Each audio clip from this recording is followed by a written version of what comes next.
We are here on Thursday, April 26th. We are here with our friends and colleagues from the Boston Public School Department regarding docket 0559 through 0563, orders for the FY19 operating budget, including annual appropriations for departmental operations, annual appropriation for the school department, appropriation for other post-employment benefits, appropriation for certain transportation and public realm improvements, and appropriation for certain park improvements. Dockets 0564 through 0565, capital budget appropriations, including loan orders and lease and purchase agreements. I'd like to remind everyone that this is a public hearing and is being broadcast and recorded on RCN Channel 82, Comcast 8, and Verizon 1964, and streamed at boston.gov/city-council-TV. I'd ask folks in the chamber to silence their electronic devices. The conclusion of the departmental presentation and questions from my colleagues, we'll take public testimony. There is a sign-in sheet to my left at the door. I ask that you state your name, affiliation, residence, and check the box if you wish to testify. This budget review will encompass over 36 hearings for the next 6+ weeks. We strongly encourage residents, whether here in the chamber or at home, to take a moment to engage in this process by giving testimony for the record, and you can do this several ways. Come to one of the 36 hearings and give public testimony. Come to the hearing dedicated to public testimony on Tuesday, June 5th, anytime from 2 to 6 p.m. And you can send your testimony to the Committee on Ways and Means at Boston City Hall, 1 City Hall Plaza, Boston 02201, or email the committee at ccc.wm@boston.gov. In order of their arrival, we have, I'm joined by my colleagues, City Councilor at Large Michael Flaherty, District City Councilor Ed Flynn, City Councilor at Large Anissa Sabi George, District City Councilor Tim McCarthy, and District City Councilor Kim Janey. I want to welcome you all and take it away. Great, thank you. Thanks. Thank you for providing us an opportunity to talk about the Office of School Support and Transformation. I'm Donna Muncie, Deputy Superintendent of Strategy, and this office that will be that is being newly constituted right now and will become effective July 1st combines what used to be the Office of the Chief of Schools and all of the principal and all of the supports for principals and schools that were part of that, as well as the Strategy Office. We're bringing all of these supports together under a new Office of School Support and Transformation, largely because we want to help better coordinate them and make certain that we're differentiating and we're providing both effective and differentiated support to every school. So what is the Office of School Support and Transformation? The office itself will also include all of the schools in the district, and it will be the point of coordination, as I just said, for all central office school transformation efforts, so that schools will experience effective and more coordinated support. Why reorganize? BPS has undertaken this reorganization to better support schools. We know very well that our educators are working very, very hard, and many of them are seeing some success, but overall we're not seeing the success, all of the success that we would like to see for our students. Rather than just expect people to continue to do more and more and more and work harder and harder and harder, we've identified some improvements we could make as to how the district is set up so that their hard work will be better organized and also more effective. So within the reorganization, BPS will identify supports that all schools will still receive, and those are supports that are necessary for effective education and safety and support. Those will include staffing, financial, scheduling, and curriculum support. At the same time, these changes will prioritize equity. resources will be deployed so that the schools with the greatest need receive the majority of the central office services and interventions. These supports will include specialized coaching and facilitation in schools. The reorganization also enables our schools to collaborate in tight learning networks around linked problems of practice so that they can truly learn from each other. This is an approach to professional development and professional growth that is aimed at providing much more targeted, focused, and collaborative support to groups of schools that share common interests, needs, or desires to learn. The new structure.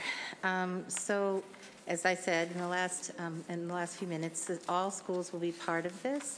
The Office of Elementary Schools, led by Assistant Superintendent MaryDriscoll, will include several networks of elementary, K-8, and middle schools. An Office of Secondary Schools, led by Assistant Superintendent Lihia Noriega Murphy, will include several networks of high schools. All networks will be overseen by academic superintendents, and all central office supports for schools will be coordinated through this office rather than deployed separately on their own. By this, what we mean is we have supports through the turnaround office. We have supports through the academic response teams right now. We provide support through each of the departments in academics, and we also have grants and what we have are lots and lots of supports flowing into schools, but they're not always flowing in a coordinated and aligned way, as well as in the right proportion for the need at the school. So this is what the work of this office is going to focus, a large part of what the work on the office is going to focus on. All right, so how does this, so the Massachusetts Department of Elementary and Secondary Education is still currently planning and deciding upon the elements of the new accountability system. In the context of that change right now, what we do know is that schools are no longer going to be numbered like they are right now, the level 4 school, the level 5 school. But beyond that, we really don't have a strong sense of what the system is going to look like and what the accountability sanctions or opportunities or whatever will be coming next are going to look like. We also won't have the data that will lead to those accountability determinations till early fall.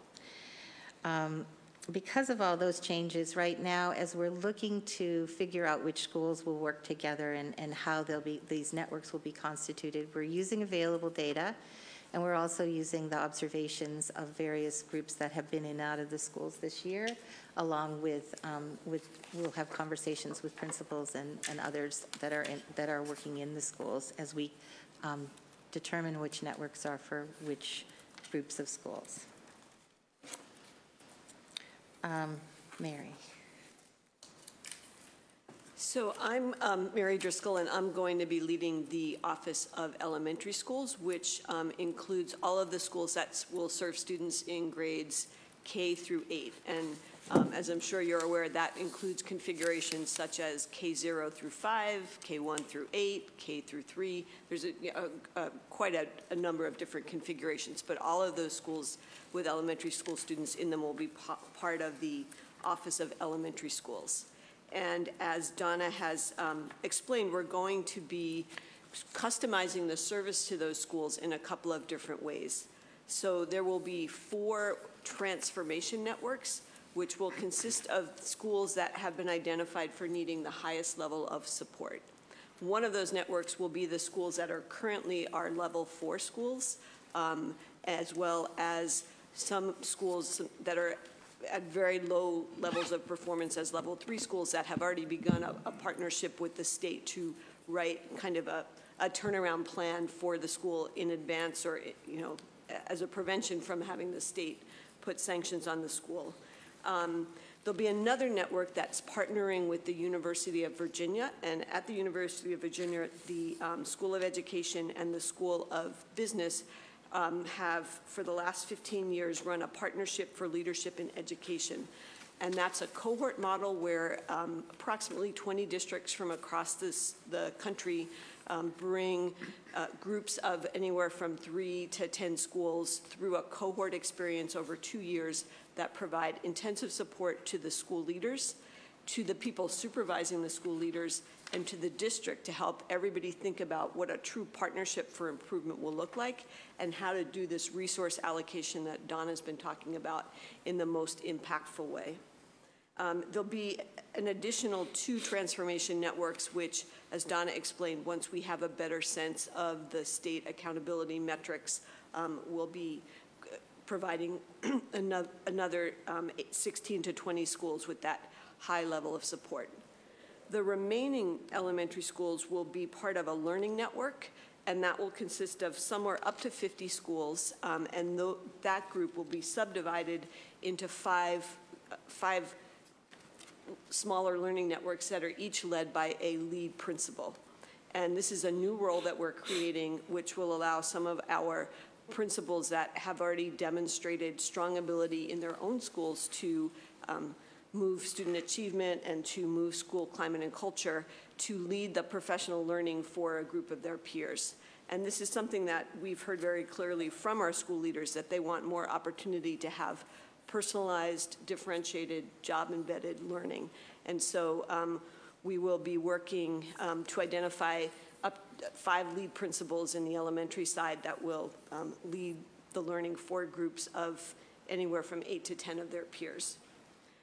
Each of the networks will be led by an academic superintendent. And so these will be people who have, again, demonstrated a record of being able to coach schools and to provide a high level of support and accountability so that we see the kind of results that we know all of our students and all of our families deserve.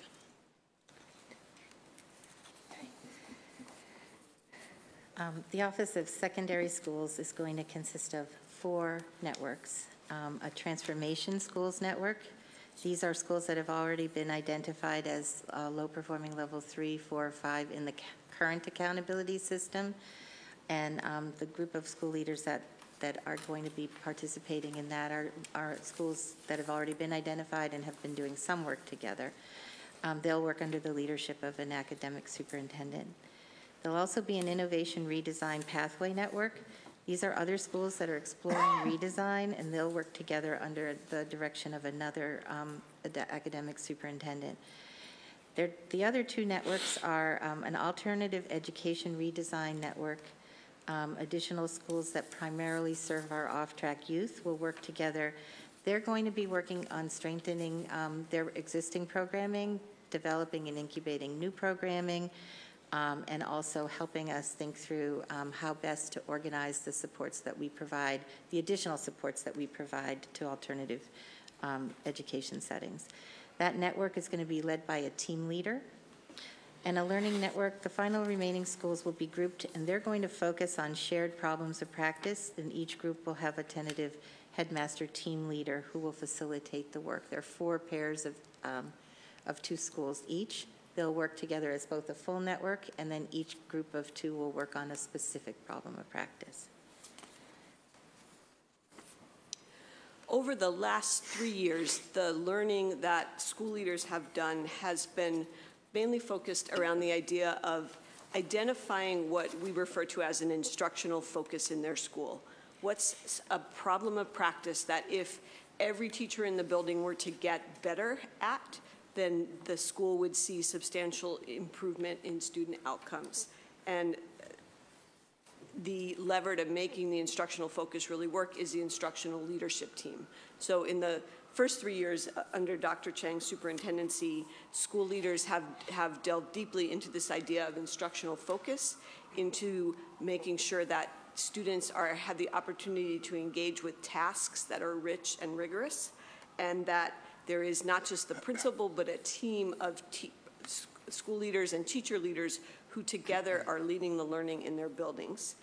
So this move to learning networks is in some ways the next logical step. At this point, school leaders have spent this current school year meeting in small professional learning communities, being coached on, particularly on using data and using data inquiry to look at their problems of practice, to identify the right metrics for determining if they are in fact improving outcomes for students. And so next year, these learning networks will have the opportunity to continue that work, to be in each other's schools, to be giving each other feedback about their practice, to be looking together at student work and student data, with the goal of substantially improving outcomes for students in all of our schools. As Donna mentioned, the Office of School Support and Transformation will be the hub for all supports that are going out to schools in Boston Public Schools. Several BPS offices will be directly housed under OSST as transformation supports, with resources channeled primarily to schools with the highest need, and that's the equity focus that Donna mentioned earlier. And that includes the Office of Turnaround and Transformation, the Office of Expanded Learning, the Office of Data and Accountability, the Data Inquiry Team, and our Teacher Development Office. Other BPS supports are going to be coordinated through OSST, even if they live outside it, similarly deployed with an equity perspective, including supports from the Asset Division and the Academic Response Teams. Dan, you want to introduce yourself? I'm sorry, I'm Dan Anderssen, Executive Director of Strategy. Thank you. Thank you. Thank you very much. We've since been joined by Counselor at Large Ayanna Presley, and the Chair will now recognize Counselor Michael Flaherty. Appreciate the time and attention. And just a quick one, the first round, 5 minutes, please. First round, 5 minutes, okay. Thank you, Mr. Chairman. It's good to see everybody. From the outset, and I would say, like, if Mary, if you weren't here, Mary, I would think that this was just sort of a, I guess, adding to sort of a bloated bureaucracy, you know. So if you can kind of maybe peel it back a little bit for me in terms of how will this help improve the quality of education? How will this help our kids get into the greatest colleges and universities in the world that call Boston their home?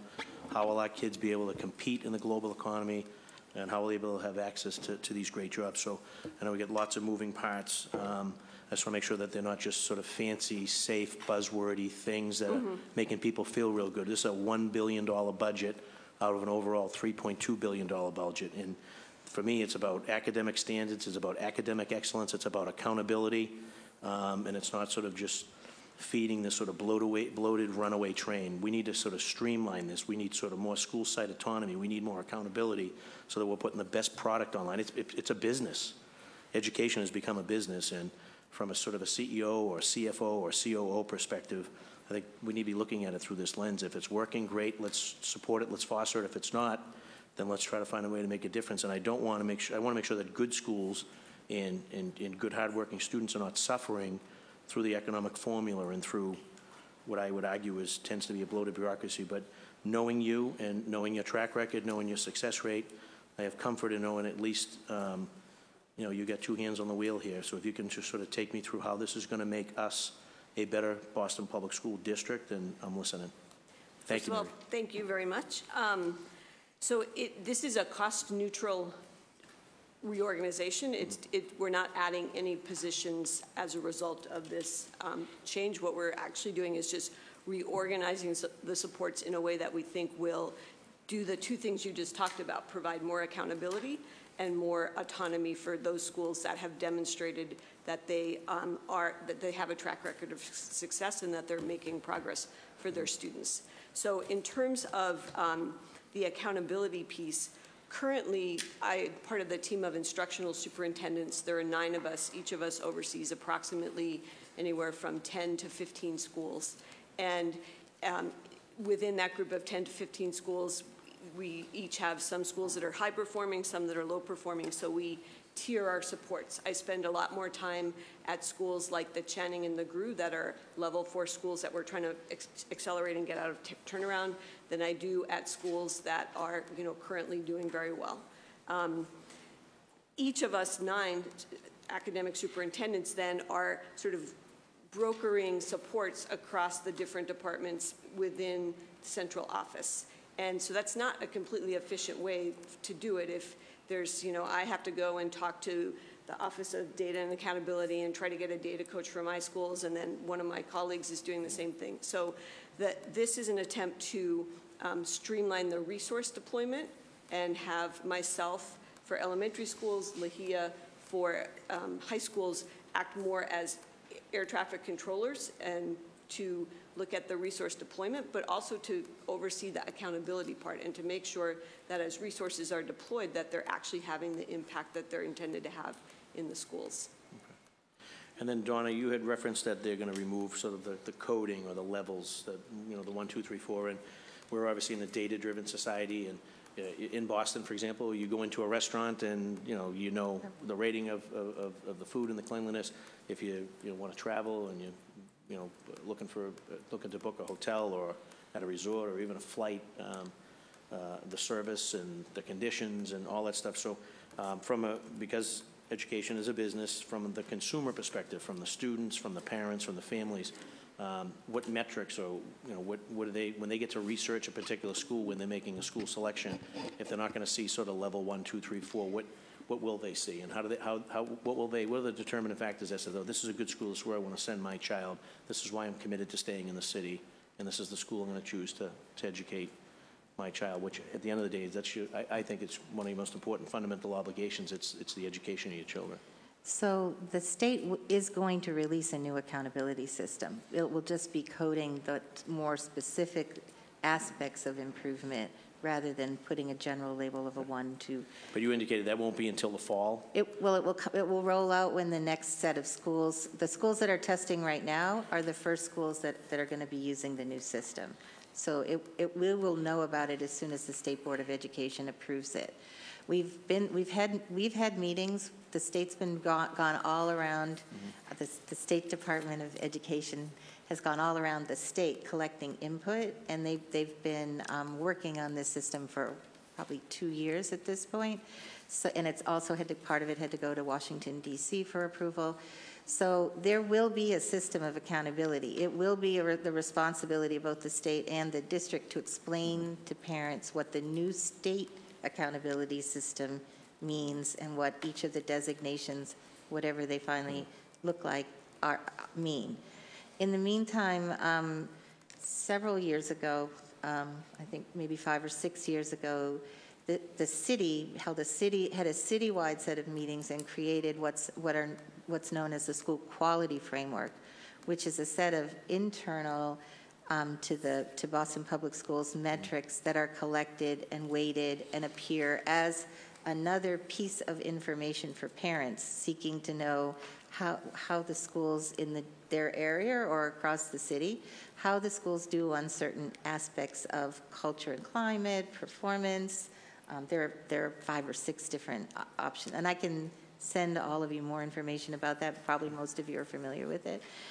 So that will remain in place, and that's updated every 2 years. It was just recently updated, so there'll be that information. And we'll continue to produce different ways in which we can provide parents and the students themselves, because increasingly as the student goes through the system, that we're hoping that our older students, particularly going into the high school years, if there's a particular program at a school or schools that they have an interest in, we want to know if somebody's interested in nursing or if somebody's interested in biotechnology, so we can help them find where those programs are and access them. So there are multiple ways that we'll continue to provide information, both about what's available and the quality, overall quality of the school, and where possible broken down by the sub-metrics like climate and pieces like that have been so important to the development of the school quality framework. Okay, and then just lastly on the vocational learning, is what, if any, tracking do we do with respect to former students? So I know that I think a lot of people sort of think that our job is sort of done when a student comes across the stage and gets their diploma, and we're like, right. Oh, thank God we got them through, or thank God we got her through. How are we following these students to, one, gauge the success with respect to whatever colleges and universities they're getting into, or right. their professional, what job opportunities? Are we able to track, because I think that's sort of a true measure of the success of our vocational learning. Clearly, we boast of having, with respect to the Arts Academy, probably one of the best in, definitely in the state, arguably probably in the country, but with respect to our other vocational learning, we often hear of other places like, say, Worcester and others, but in order to compete there, I really think we need to look at 2, 3, 4 years beyond one's graduation and say, where are we in terms of how do we stack up with everybody else? So within the vocational world, there's a survey that students complete a year after graduation so that we know their immediate post. We try to get a large percentage of them to fill that out so that we know what their immediate post-graduation first year is and has been about. Beyond that, Dr. Chang and I have sort of marveled at what the city and the city's philanthropic community has provided by way of understanding where students are going to college, when they're entering, what the post-secondary outcomes are, how many kids are earning an associate's degree or a 4-year degree over 6 years. And while they're not broken down by the individual students, we can take some of that data and link it back to schools. So we have multiple ways that we track some of what you're asking for. We probably should be working on having a parallel process for all of our graduates. Do we do that for every graduate or just for the vocational technical students, the one-year follow-up? We're starting to do it. We're moving to do it for all. That is the plan. Okay. So can I also take this opportunity to ask Dr. Noriega Murphy to introduce herself? Hi, how you doing? Nice to see have other faces, familiar faces. So Ligia Noriega, I'm in charge of the secondary schools. We have a model of 6 to 12, 9 to 12, and 7 to 12. And with the CBT world that you are looking at, so we don't have only CBT programs, we also have pathways and Chapter 74. The goal that we have is that in every single Boston Public Schools, we will have programs where students will have access to industry field skill building, and that they will have experiences outside the classroom to be able to add it in their resumes. We just adopted a program called Naviance, when we are going to be able to track everything that students are doing in the school and outside the school experiences. In order to recognize that work, and not just the credits in the classroom like an ELA class, but it's actually having an effect when you go and do an internship. How do we actually recognize the work that students are doing and building their resume so when they go for a job interview, they will look at strong candidates. And in terms of tracking the information about students, we are trying to make sure that I just came back from 5 years deployment in English, so this is my first year back at central office, and we are going to capture where are students, what can we do for the students that are unemployed, how can we go and support them and bring them back at some point to build those capacities or those skills that they need to go back into the workforce. So that is another lens that we're going to be using, looking at unemployment offices, how many of our young people are there that we can support. Good. Well, thank you all for the great work you're doing. Look forward to continued working together on that. So thank you, Mr. Chairman. Thank you, and we've been joined by District City Councilor Matt O'Malley.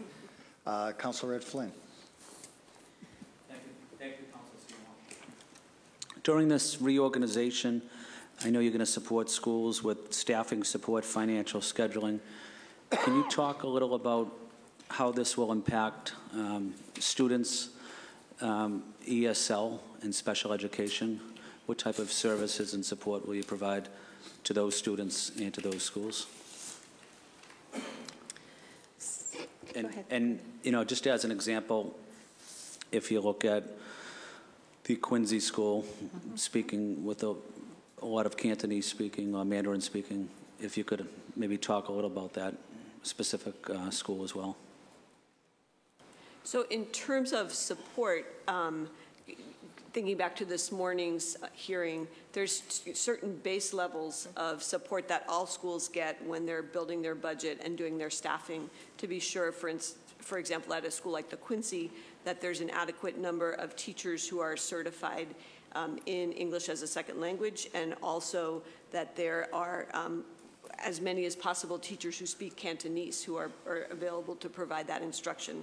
So the Office of Human Capital does a lot of pipeline development and outreach, recruiting so that at the point at which schools are looking to fill positions, they have a pool of candidates to draw from.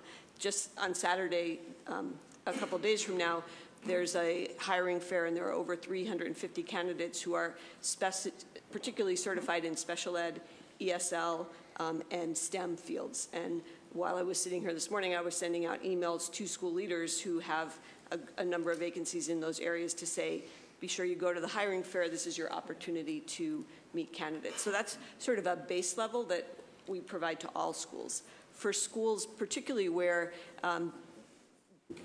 English language learners or students with disabilities are not making the progress that they need to make.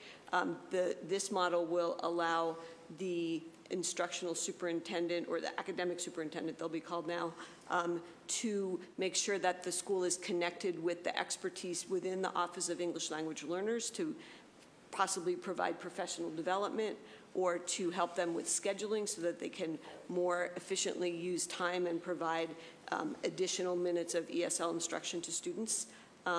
It also will mean that we're able to work to bring schools together around inclusion. We've talked a lot about inclusion this morning, and schools have a certain amount of autonomy in determining the model for how they staff inclusion. And so this will be an opportunity for schools to come together and sort of compare, this is the model that is used in one school, that another school can say, I'm really interested in that, I want to visit that school and understand, how I might staff my school in a way that seems to work more positively for students and teachers. And I guess my last question would be, I know we have several hundred students from Puerto Rico that came to Boston. What type of support services, assistance are we providing them? Are we providing the schools that they're attending, and maybe providing some support to their parents as well? So that population, I don't feel as qualified to speak about, the specific supports. The Office of Engagement and the Office of English Language Learners have really been the point people. And they have scheduled to be before us in the coming days and weeks. And I guess my final question would be, I know you highlighted the nursing program, and we have great hospitals, universities, colleges here, medical. What type of assistance are we giving students? So I know Council Fire already highlighted it, but to give students that are in these medical fields the opportunity to go into some of these hospitals or colleges and universities, continue their education, or to get a good career. So I will answer that question. The health assistant programs, actually all these CVT programs, they have to have advisories where there's a representative from industry. And one of the goals that they have is that they have every single student that's enrolled in a CVT program has to have a placement to go and do an internship. So that is an opportunity for students to find also, there might be a job there after they graduate or after school. We do have several programs with health assistant. We do have a lot of programs with, I will mention just one, protector service, where students had the opportunity to go to the police academy and do some internship there so they can see what is the work. And some students want to do CSI, criminal CSI, or they want to become detectives. So students have the opportunity to have these partnerships that we have to have. It's a mandatory framework by the state that any CVT program has to have an advisory with parents, students, community members, and a person from industry. So they have to do an internship. Thank you. Thank you. Councilor Savi-George. Thank you, Chair, and thank you all for being here and putting some thought into this presentation today. One of the challenges, I think that's been an ongoing problem throughout BPS when we think about the relationship between our schools, the community at large, families, et cetera, and the bowling building, which was once Court Street, and it continues, unfortunately, is every time we restructure, and we seem to restructure pretty frequently, that job titles change, responsibilities change, tiering changes, who's boss, what's what network, and it's terribly confusing for school leaders, for teachers, for families to know who's doing what and who should be the proper contact for different tasks. Can you share with me any simplicity that's going to be found out of this? Because I think as a district, we spend a lot of time thinking about and reorganizing as opposed to letting people have any time to get a hang of the way things are working. So one of the things we're not reorganizing is the role of the operational superintendent. And there are 4 operational superintendents and then I believe it's 6 operational leaders that work with them. And the operational superintendent is generally the first call for a principal when they have any issue regarding anything facilities related, transportation related, budget related. They are sort of the first line of communication and support between the school and central office. And so in reorganizing, the decision was made that we're going to maintain those relationships as they are, and that role will not change. The title, and I agree, this will be my third title since coming on. We do love to change our titles, but the role of an academic superintendent or an instructional superintendent, again, that's sort of the first line of communication between a school leader and central office for anything related to instruction in the classroom. So if a school leader is having a challenge around, setting up a classroom or finding a teacher or coaching a teacher with skills or understanding, a curriculum, then the academic superintendent will, that role, although with a different title, will continue to be the first line of communication for principals in that area. And you mentioned curriculum. At what level are curriculum choices being made? It is at the high school level with a lot of support from the asset office and also from my office. This is the first time that there's a creation about the curriculum, who has a written curriculum and no curriculum, and the materials that they have. The headmasters and I believe principals also enrolled, they had a whole day to share best practices and to see what was the program of studies. If they have a graduation requirement, they have program of studies, they have to have a written curriculum, and we had to talk about what is the quality of the curriculum, how can we support them if that's the curriculum that they have, and what are the materials and resources that we should be providing to the schools, and then the professional development. At this moment, it's by the school level that is happening, but it will be, we want to create a site where everybody can go and just click and say, oh my goodness, this is a great lesson that is on my scope of work that I can actually go and contact this teacher to see if they can come or can go and see the classrooms. We want to make sure it's an open forum, because especially for new teachers, sometimes you go into a classroom and you don't have anything. And we want to make sure they have some tools and also some PD before they go and teach a class. And what about the lower grades? The sharing of curriculum, who makes those decisions? Because each school can have its own curriculum plan, although we know that we want some more consistency across all of our schools. So as a, in the state of Massachusetts, we have standards, Massachusetts frameworks for learning that are the baseline that need to be in every single classroom. And then curriculum is the pedagogy, the means that we're going to use to get students to those standards.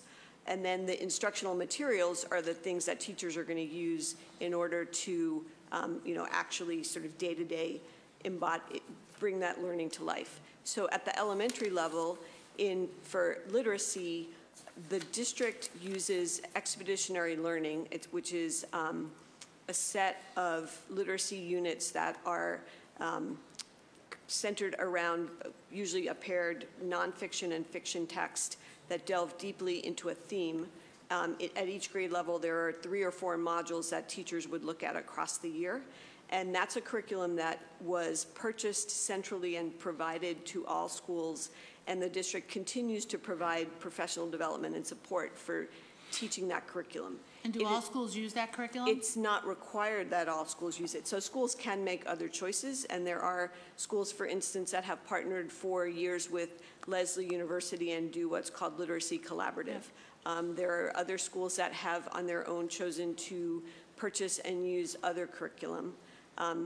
But what the district has said is, given the limit of ability within the district to support and to really be expert in a set of instructional materials, the central office does professional development around the expeditionary learning. If a school chooses to use a different curricula, as long as you're getting strong results, we support that.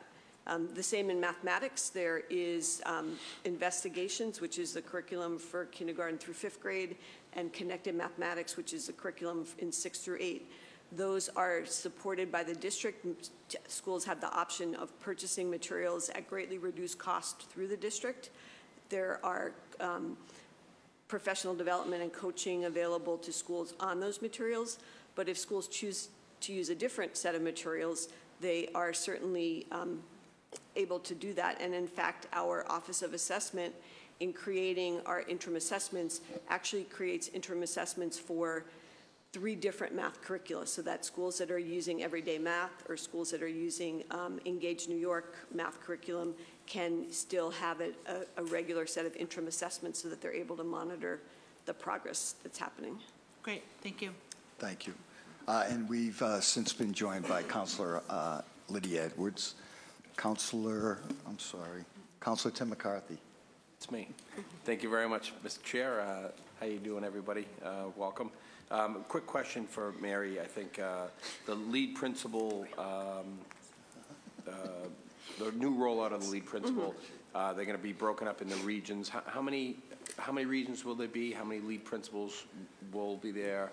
And then also, if you're pulling from within, how are we ready to refill those? Because I know we have really outstanding principals in some of these schools, and I'd hate to have them replaced because they're moving up, although I'd like to have them move up, obviously, for their own sake.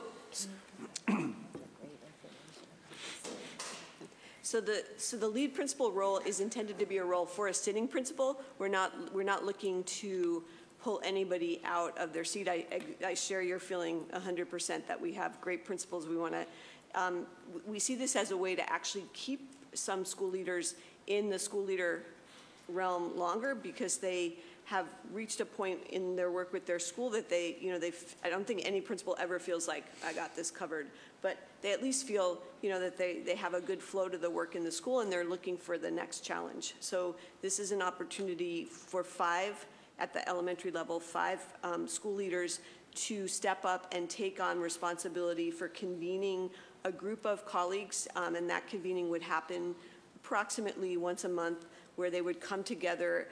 It might be that they're all working on, so it won't be necessarily regionally, it'll be more based on the problem of practice they're working on. So for instance, if schools are working on writing and they're all trying to figure out how do we make our students more proficient in writing, that group of principals would convene under the lead principal, and they might get together one month and everyone would bring writing samples and they would spend time looking at each other's writing and talking about what they're doing. They might the next month go into one school and observe writing instruction and talk about how it's going. So that's the idea of that role, that it, in addition, the lead principals will become part of, we're going to call it, I think, the district instructional leadership team, or it would be a team that will come together with the executive cabinet once a month so that there is a conversation face-to-face between school leaders and executive cabinet as initiatives are being considered or strategies being rolled out. There'll be real-time opportunity for school leaders to have input into the thinking on those initiatives. And again, that's something that we've heard very clearly from school leaders that they want to have as more of a voice at the table. Okay.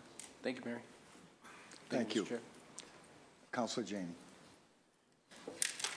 Thank you so much for being here. Thank you, Mr. Chair. I just wanted to build on some of the questions that Counselor Asabi George was asking around the change. So I too have seen, I don't even know how many changes to org charts within BPS. And so I'm really curious to understand what was this, and I have the slide up, page 3, why reorganize. But I want to understand, what was it that you hoped to accomplish? What was your theory of change? What is this going to get us? Because it's not clear to me from slide 3. And if you could also then share what the lessons were that led you to this place where it required some organizational shift. Happy to start. Hope everybody else will jump in as well. Can you project to the, can you push ahead to the org chart at the back? There's in the appendix is the org chart for the division. And I think that as we've been saying, one of the things that we have a lot of supports for our schools. They're not always organized and provided in the right, in the right, I hate this word, but dosage and we sometimes have to distribute, we sometimes feel we have to distribute the same amount to everybody. One of the things we're really hoping for here is that through this diagnostic process and putting groups of schools together, some with similar statuses or needs, and others because they want to share a common problem of practice and work on that for the year, that whatever supports and services related to the academic and the social emotional side of the house will be coordinated and provided more efficiently and more effectively, but without reducing and better the amount and the type of support to the actual need. This is a way for us to, we hope, drill down and monitor both need and response in a more effective way. Some of these services have been spread out over across a much larger group of support providers. So that's this will be bringing them together and making certain that we're coordinating the work that's going, hopefully supporting the coordination of the work. We're not going to coordinate the work that's done inside the school, but we want to make sure we're supporting a coordinated response to need rather than sending service providers in who all have to negotiate individually what they're going to be doing when they get there, or who come many times with a specific belief that they're going to provide a particular service when in fact in that context it might need to look a little bit different. And how does the OSST team relate to the asset team? So one of the groups that will be coordinated through the OSST team, I'm really bad with the initials, is a group from Asset that will include representatives from all of the departments within Asset, as well as the 10 individuals that currently comprise the academic response team, the art team, which has been a group of very skilled former teachers, educators who work they do periods of about 6 to 8 weeks. Is that usually it? Longer now. It's about half a year. Okay. So they go into a small number of schools right now and spend an in-depth amount of time working on issues related to instruction, elementary or secondary level. The first priority for those groups of educators has been our level 4 schools and then after that we ask the other schools that would like to have a residency to apply. That group of teachers are going to be broken up and configured with the teams from Asset to be able to go in and match the amount of service to the actual need and hopefully serve more schools more deeply because of that collaboration with the various departments within Asset. So Asset remains as its own division, but is going to be sending over a group of people from their teams from each department to be part of the services coordinated through this division. And so the Office of Elementary Schools, that's the EECs, the ELCs, the K through 5s, the K through 8s. The middle schools. So that's what I was going to ask. Yes. So the traditional middle schools, 6 through 8, are with you? Yes. Okay, and then you have 6 through 12, 7 through 12, and 9 through 12. Okay, wonderful. On page 11, and I just want, so I guess, We'll come back around. last question. Page 11, Director of Teacher Development, that's under here, that's not in OHC? So we've asked to put, she's been with you all for the past couple of years. So she has actually been assigned to support the instructional superintendents and develop the work around teacher leadership through there. And so she's going to be with us, and we've already started meeting with her, Shakira, to talk about what kinds of work might be possible in this new structure that hasn't been possible before, given the amount of support that's going to be. I'll come back. Thank you so much. Thanks. Can I say just one piece about that question? I mean, we realize that there is incredible work happening across all of our schools, and that a lot of the best professional development is probably professional development led by teachers. Yes. And so by pulling the Office of Teacher Development into this work, the thinking is that we will kind of curate the best work that's being done by teachers, and so some of the support and professional development that we provide to high-need schools will be to connect them with teacher teams in other places that are already doing really excellent work. Thank you, Mr. Great. Chair. Councilor O'Malley. Thank you, Mr. Chairman, and good afternoon. Ladies and gentlemen, always great to see my former favorite English high school headmaster, Dr. Noriega Murphy. A couple of brief questions. On slide 5, you talk about the state changing the accountability system, no longer using levels, level 1, level 2, level 3. And then the second bullet point, details are not yet determined, will be announced before school assessment data. So I assume the answer to the question is we don't know exactly what that means.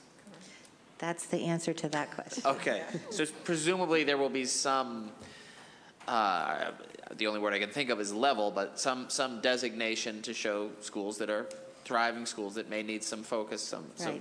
One of the things that the new federal law requires is more attention to schools, to high schools that are not achieving a certain level of success at graduating their students.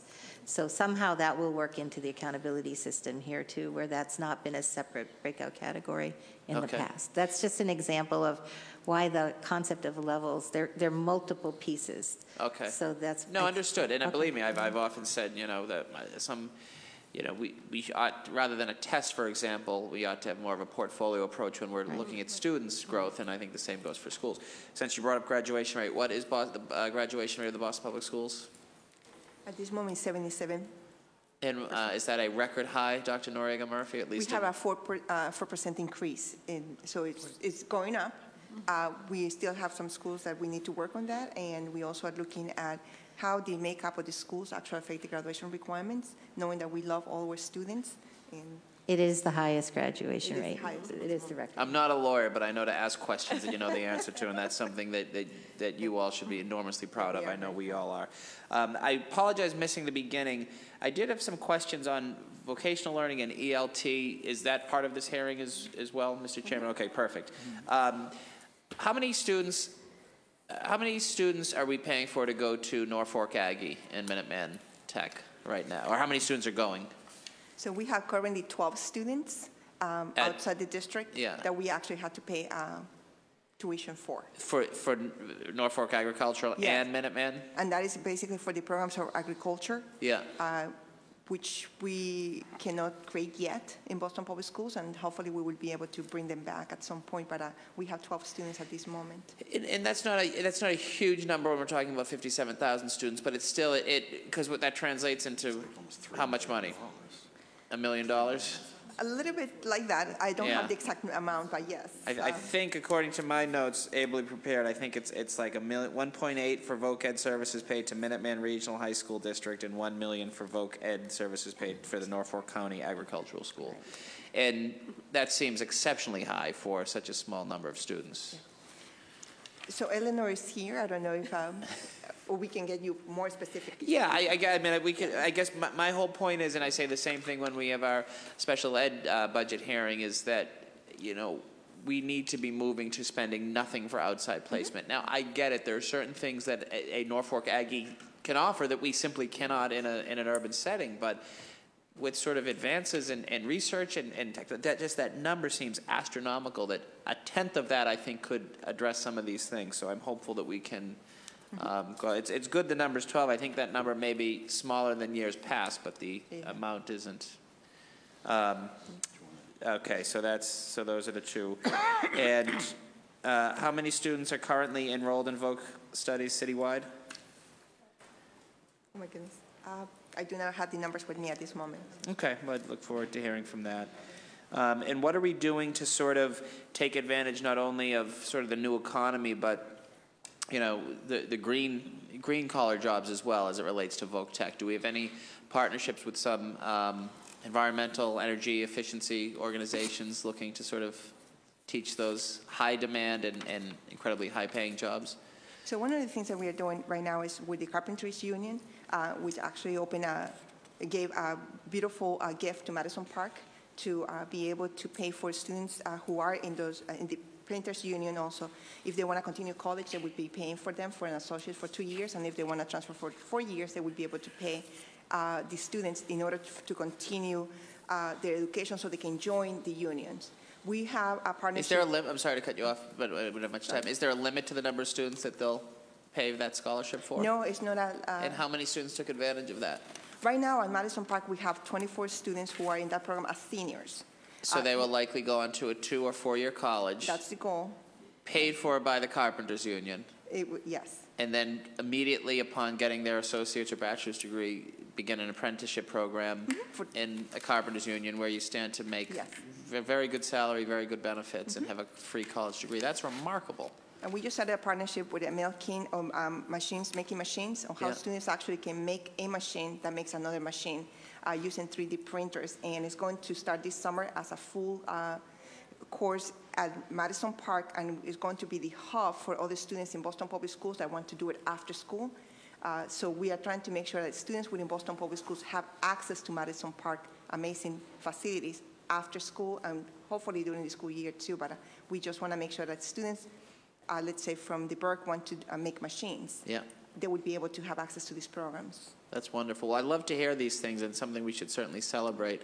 Can you talk a little bit about English High School and some of their VocaTech partnerships briefly? Of course. Absolutely, yes. The most amazing partnership, well, four of them, but we have the protector services that I mentioned before, and it's actually a pipeline for students to see the police academy, to see what that will be an option.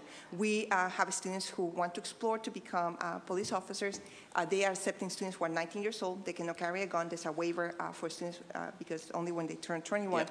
But the students are really interested in also CSI. At English, they have the 911 responder system. The 911 responder system for Boston is sitting in Framingham, which never mind, let me just move on. So students are going to be able to look at what is going on in the city, to identify the neighborhoods, to be able to learn about the neighborhoods in many ways. Who lives there? What is the population? What is the economical, I see you. What is the economical status? And they're learning about their own neighborhoods, which is so amazing. And they're getting, every single ninth grader gets certified in CPR and first aid, which is helping students to get jobs in the summer in campus and in the summer campus. We do have, English High School has one of the largest percentage of students who go into the web developing and programming, going to Suffolk University with scholarships.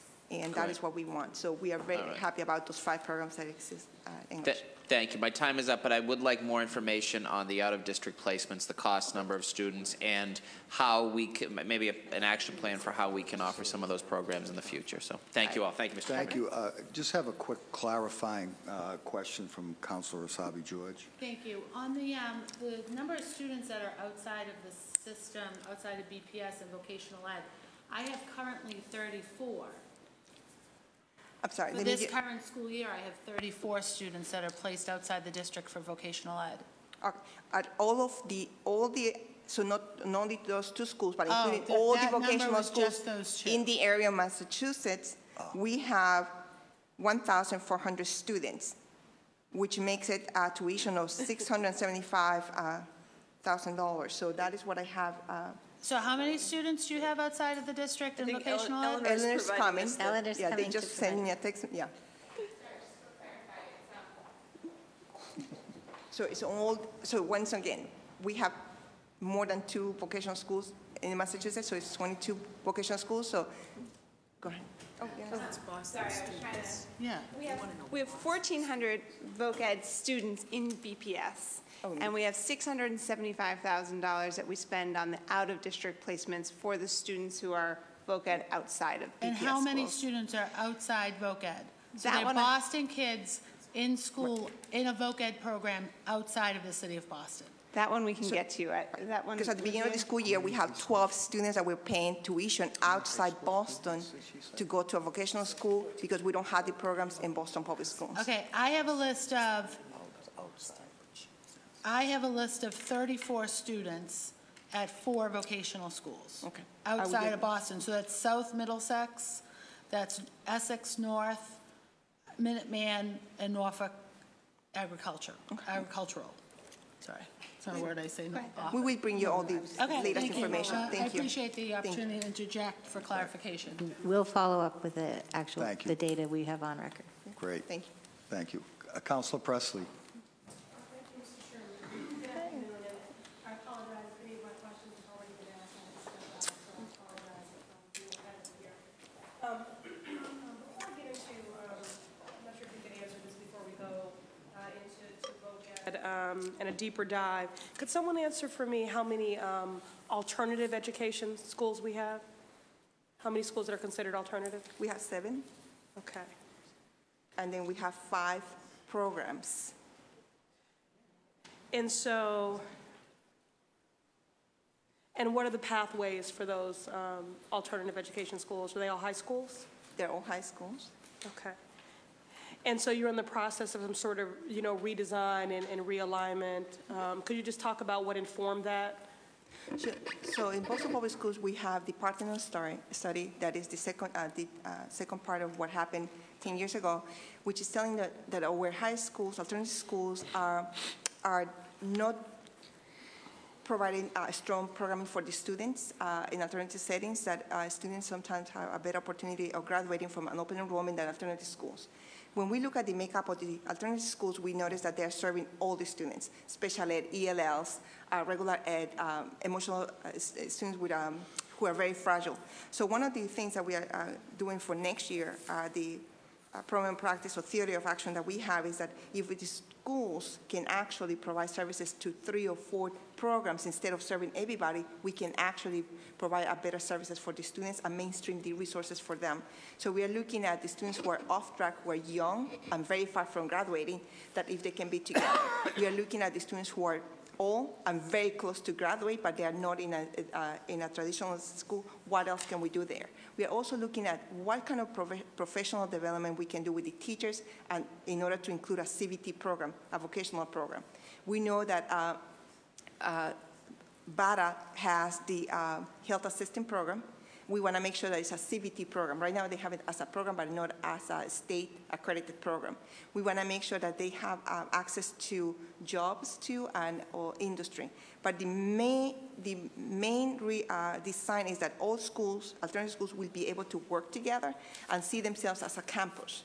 Okay. That means if a student is not doing well in X school, because of that they had the choice to select among the other schools and say, you know what, it's close to my house, it's closest to the daycare, it's closest to something, so I can go there. So we are looking at programming, we are looking at curriculum instruction, opportunities for students to have access in there so they can get credentials, and also the preference from students so they don't get discouraged saying, oh my God, I have to go all across the city and I can't because I'm working and I have a kid. Okay.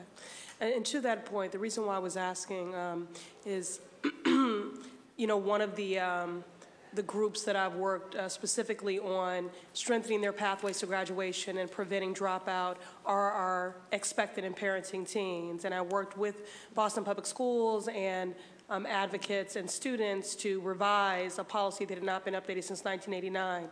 So a part of that was to, one, make sure educators are informed of the policy, and that all expecting and parenting students know it is their right to complete their education, and that they are not in any way penalized due to the things that would come up, with parenting. And so my first question is, are you aware of the policy? Yeah, absolutely. Okay. Yeah. And are educators being trained in it? And can you account for, and I know it's challenging because oftentimes we have students that drop out and you didn't know they were, expecting. I mean, it is, they're, It's a right to say anything. Correct, correct.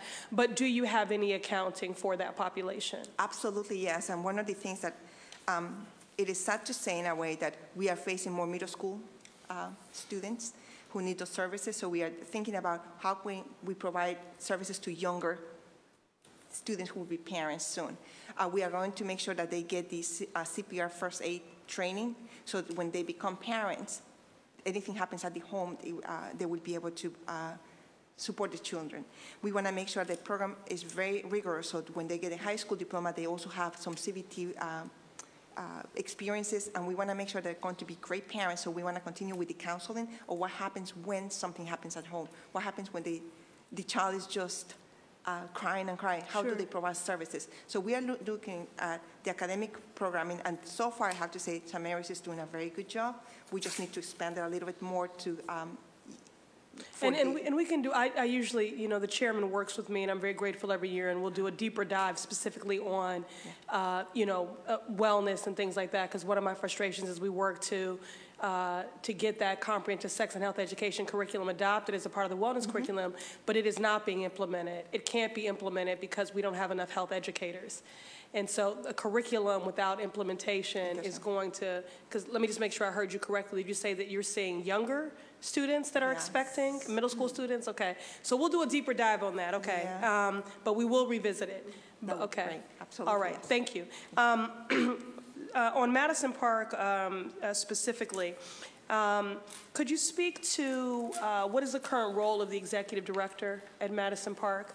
Because we've been speaking a lot about autonomy and the like, and just based on our dialoguing with residents, we get conflicting feedback, in fact, about how much autonomy they have. So could you speak to that? Sure. So one of the things that happened is that there used to be a headmaster before, and 2 years ago, I believe, he was let go, so Kevin McCaskill, who is the executive director, took over the school as a headmaster and also the executive director. It was a lot of work and responsibilities for one person, so we reinstated the headmaster position, and at this moment what we are doing is defining the roles and responsibilities of each of them, who they supervise, how they actually going to interact, what is happening, because we want to make sure that those things don't get in the way of. So we are in the process, and they have put a proposal on what are the responsibilities, what are the roles, because right now it's, again, a new headmaster within the school. So Okay. I know you have well, a question. The chairman is saying this is the end of my time, but I'll wait here until we can get back into that. Thank you. Thank you. Councilor Edwards. Very brief questions, and thank you for the work that you put in already for our schools. And I really do appreciate the kind of 30,000-foot view of the restructuring and how you're trying to make sure that we are holding the schools accountable, make sure that they have the resources that they need to, and also kind of clustering them in ways that hopefully they learn from each other so they're not so isolated. And because in my district I see huge different, I have the Elliott School, I have East Boston High School, and so in as much as we are getting clusters that bring them together, I think our principals actually get along really well, but continually to grow from each other is very important, so thank you for doing that. In your restructuring and kind of the transformation, is there any closing or combining of schools planned? The only school that we put in, we presented to the school committee last night was the closure of Dorchester Academy. Oh, that's right. Which is functioning now as one of our alternative education programs, but is also a level 4 school in its third year of level 4. Thank you. There are fewer than 20 students at the school. When we talk about the alternative programs, is that, how old are the students in those programs, or what's the age maximum for that? So it changes. We sometimes have 15 years old, and the oldest is 22. And then we have the adult ed program. They can serve students 23 to 60 years old. And that is a different program that is supported by the state, but it's part of our cohort of adult ed. Can I just add one clarification? Because we have one of our adult ed programs that has a special agreement with the district to serve students through their 23rd year. But all the rest of them, it's 22. 22. And so one of the things that we found in East Boston is that there are older students in their 20s coming into the high school. And is that part of the alternative track, or what is, could you explain how that happens? So we are working with the student assignment because we face that, and they don't have sometimes transcripts, and they don't have any information about what grade level they should be. So what we are trying to do is making sure that we do screening of the ages, what they have as a background, academic background, and to be placed in alternative school. And when they come as 22 years old, what we are trying to do is put them in adult ed because they have more time to get their high school diploma in a place where there's no restriction about timing, that they can be there 2 or 3 more years. So that is what we are working internally to find out how students are assigned to schools. Right, because we had a student who just seemed in his 20s. He came into East Boston High School. Unfortunately, he was also linked to one of the gun incidents. And we're trying to figure out how, in general, 20-year-olds are being placed in high schools throughout the city of Boston. And I'm happy to see that you guys are looking at this and hopefully going to resolve and put this in a position that we can all live with. But that was a huge concern for us in East Boston. Moving on to vocational, real quick, some questions on that. I was curious about, and I appreciate you actually listing the areas and where we have certain vocational concentration. I am curious about when it comes to Madison Park, is there any movement to create a satellite version of Madison Park in another part of the city? So we have actually more programs, CBT programs that exist outside Madison Park. That is at English. We have, oh my goodness, I'm sorry, BAA. We have EMK. So they are, and I'm forgetting about 2 more schools, but there's the landscape of CBT also exists outside Madison Park. At this moment, we have 19 programs at Madison Park, and probably 20 by the end of the year if one gets approved by the state. But there are other opportunities for students not to participate just in CBT programs, which is Chapter 74, but also to have pathways. And we have 49 pathways, 45 pathways all throughout the Boston Public Schools. And how far down do those pathways, where do they start, in middle school? Or feeders? No, they start in 9th grade. In 9th grade. We are going to start looking at 8th grade when we know that the STEM Academy is going to start with the Dearborn. And so that would be an amazing program. We actually have Tech Boston that has the 6 to 12, and they're doing some pathways in 6th grade. Okay, thank you. That's all I have right now. Thank you. Councilor Sabi George. Thank you again. I just want to, if we could continue for a few minutes on the vocational ed. I know I interjected when Councilor O'Malley was speaking, but if we could just have some clarity on those numbers and what we're spending and where our kids are going for vocational ed. If you don't have it today to share, just because we do have a tremendous amount of confusion. But speaking about kids that are leaving the district for vocational ed opportunities outside of Boston, have we spent any time analyzing why they're leaving? And, you know, I know that they're leaving for other programs, so why aren't we looking at that? Why are they leaving, and why can't we replicate those programs in the city and keep our kids and educate our kids with what they're asking for here in Boston? So Michelle Silveri, who is Executive Director for CBTs, has been in contact with families. We had the data, and I don't have it with me exactly where they are, what courses they're taking, what are the pathways that they're taking, and also looking that we cannot replicate certain courses in Boston Public Schools due to space in some locations, in some instances. But she has been trying to relocate with every single family to find out why they selected to be outside Boston, and to see if we have programs in Boston, how to get them back in here.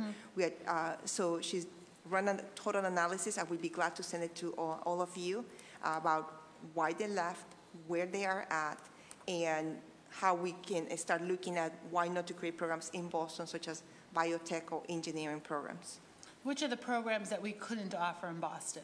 One of the ones that come is agriculture. Why couldn't we do that in Boston? I think in the city, we've shown some really innovative ways to do crate farming, rooftop farming, hydro farming. Those are newer industries. Or they're not even that newer, but it's the way that a lot of agriculture has shifted so that urban farming can happen. So one of the things that we have been talking about is how do we replicate that in Boston, where would be the locations, what would be the cost, because it's not an easy program to open. It has a lot of, with the standards from Massachusetts, is one of the ones that you need a lot of space and a lot of credentials to open it, because it's no safety as other schools. It has to be with what fields you're going to have. So the process of getting approved is very extensive because it's a very expensive program. Not that we cannot replicate or we cannot open it, it's just that it takes a lot of, how can I say this? A lot of surveying from the students, if there's the needing here, how much, because if we have only 2 students or 5 students, and she has all that information about the agriculture students, is how do we open it and where, in what locations?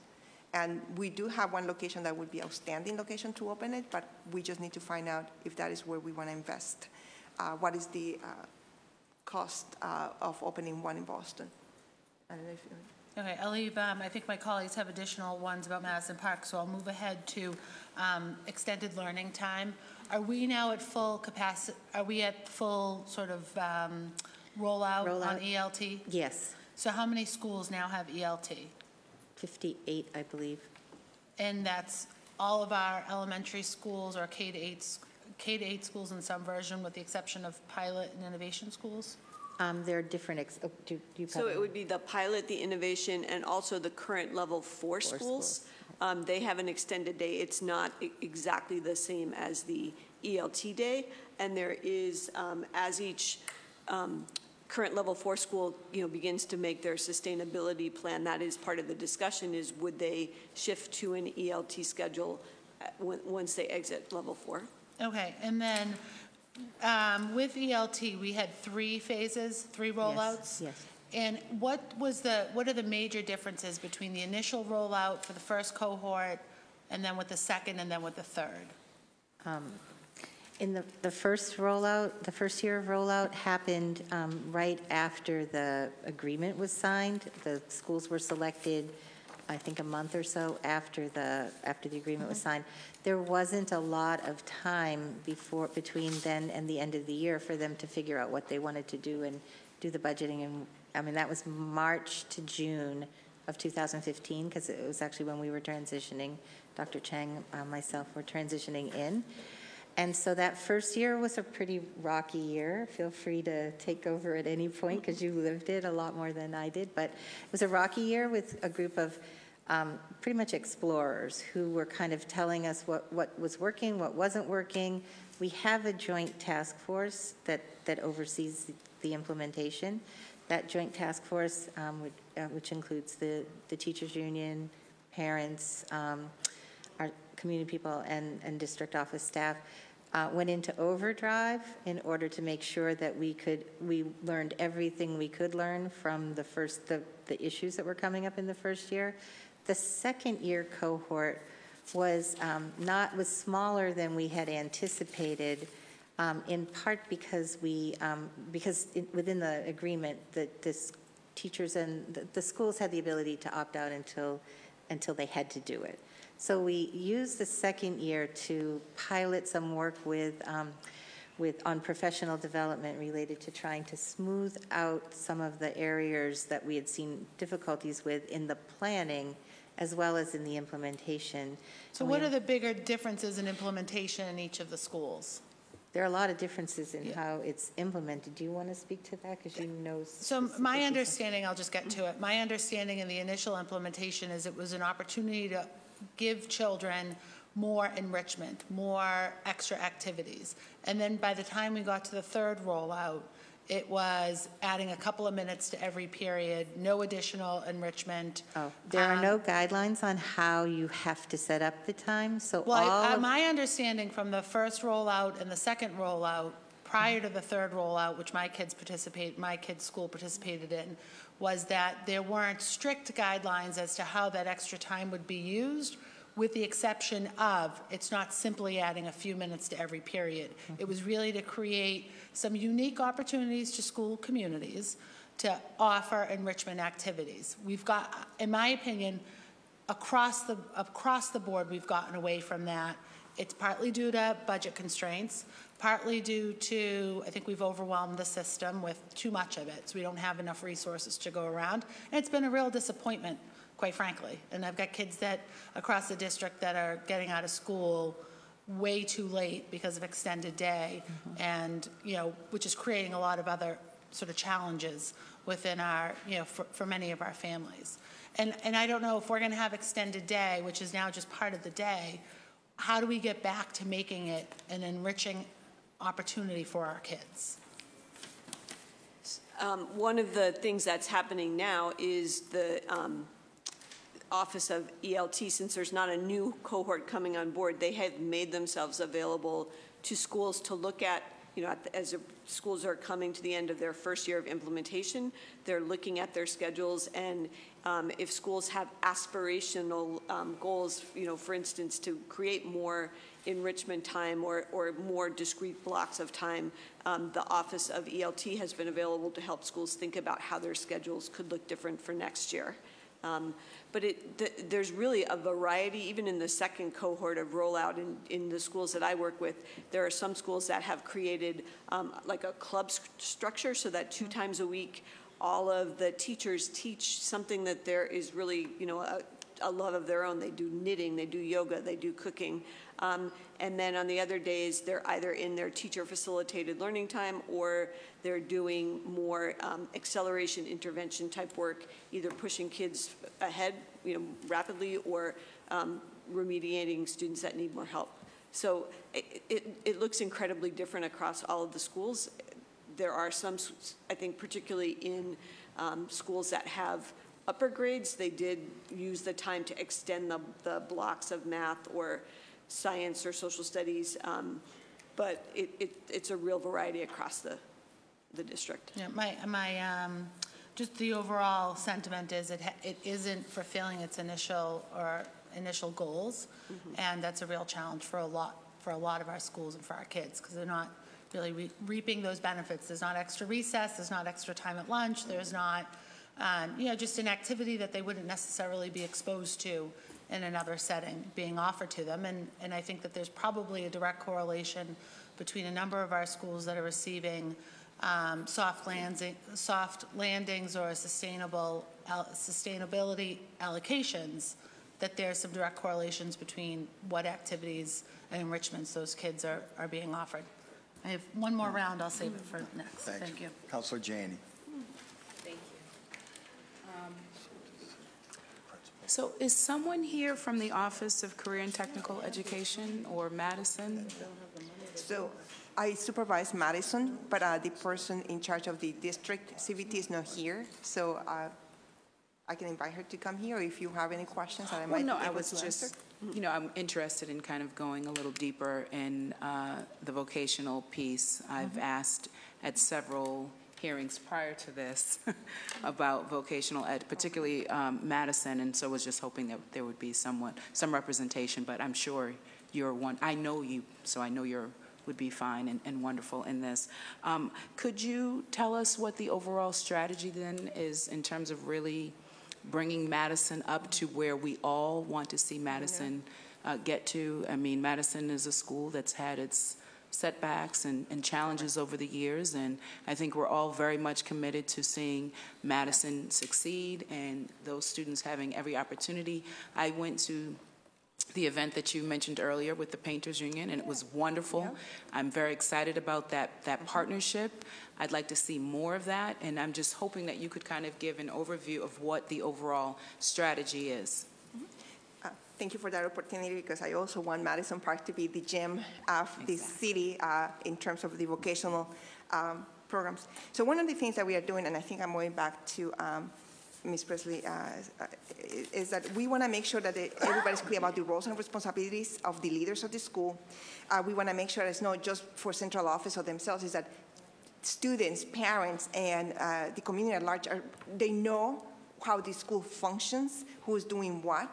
Also, we are capturing all the information about the programs that they have, how many certifications, and what we want to make sure is brand those programs outside the school. So we want to see if other students from Boston Public Schools can have access to this shop. So we want to make sure that Madison Park has these amazing programs, but it's just in Madison Park. It's just contained. So we want to see how we can expand them. So for one of the redesigned programs that we're going to phase out will be the after-school component. Students should have access to the shops not only during the school day, but actually in the afternoon and on Saturdays. We are looking at Madison Park students going to train other students, going to 8th grade classes, 8th grade middle school, and teach them some of the crafts. So the students see that, oh my goodness, I can do something, I can make things myself, and I want to go to Madison. So we are coming with a plan of a strategic plan of recruitment. We want to make sure the numbers at Madison Park will increase, and therefore is what are the programs that we can actually take out of Madison, showcase with students, and also bring students to Madison Park so they can experience 1 week of vocational training. The other thing that we are doing at Madison Park is they have 32 partners. We are looking at every single partner. How many, I'm sorry? 32. What we are doing is looking at their MOUs and how do we actually make this public so everybody who works at Madison Park or even drives through Madison Park will be able to see, oh my God, all these partners with pictures, with students' pictures. And we also start putting a newsletter where everybody, we can highlight all the accomplishments of our students. They are getting a lot of awards, they're getting recognitions, how many students are going to the industry. We want to make sure that that is the, that everybody knows what is going on at Madison. We don't want people to say, what is, like the question everybody's asking, what is happening with Madison? What is the strategic plan? So hopefully before the end of this year, we are going to be able to unveil the redesign of Madison Park and also what will be the strategic plan from year 1, year 2 to year 5. We want to make sure that we have partners involved. So we met yesterday with some partners that are going to be helping us to redesign those 5-year strategic planning. Currently, we have wonderful programs, but not many people know about the programs. So it's a great plan without people knowing what the plan is. So. Right. And you said the recruitment plan to showcase the programs at Madison, that was to target middle school students? Exactly, yes. And you also mentioned just now and earlier about defining the roles at the school. What's the timeline for that and who's involved in that process? So I'm a big believer in partnerships where educators and parents and students are part of that process, and I hope that their voices would be heard. So Kevin McCaskill and Brett Dickens, who is the headmaster, already met. They defined their own roles, and they're coordinating that. I met with them on Tuesday, and we are going to present to the superintendent what they decided to do as role responsibilities. Superintendent, we are going to have another meeting with superintendent, and some of the partners have said, this is what will work or not work. Then we are going to be able to bring it to the Friends of Madison, and Kevin and Brett will be doing that presentation to them. And when will that happen? We don't have a timeline on that because superintendent hasn't seen the proposal that we have to submit to him. But as soon as he gets back, we are going to be able to present it to him. We just want to make sure the school is doing the work first, then we brainstorm, and then we bring the other people. And is the school site council part of that process as well? After superintendent can see it, then we will go to the ILT first. Okay. And there has been a lot of teacher input in there, but we want to make sure that the school will be presenting to the ILT, then the school site council, and then the Friends of Madison. Okay. So we are developing a communication strategy. Thank you. I appreciate that. I'd like to come back to an earlier question, and I think it was Councilor Flynn who raised the issue around, and I think you responded, Mary, the issue around the students who have come from Puerto Rico. And I certainly understand the importance of making sure that ELL office is part of that process, that the Office of Engagement is there.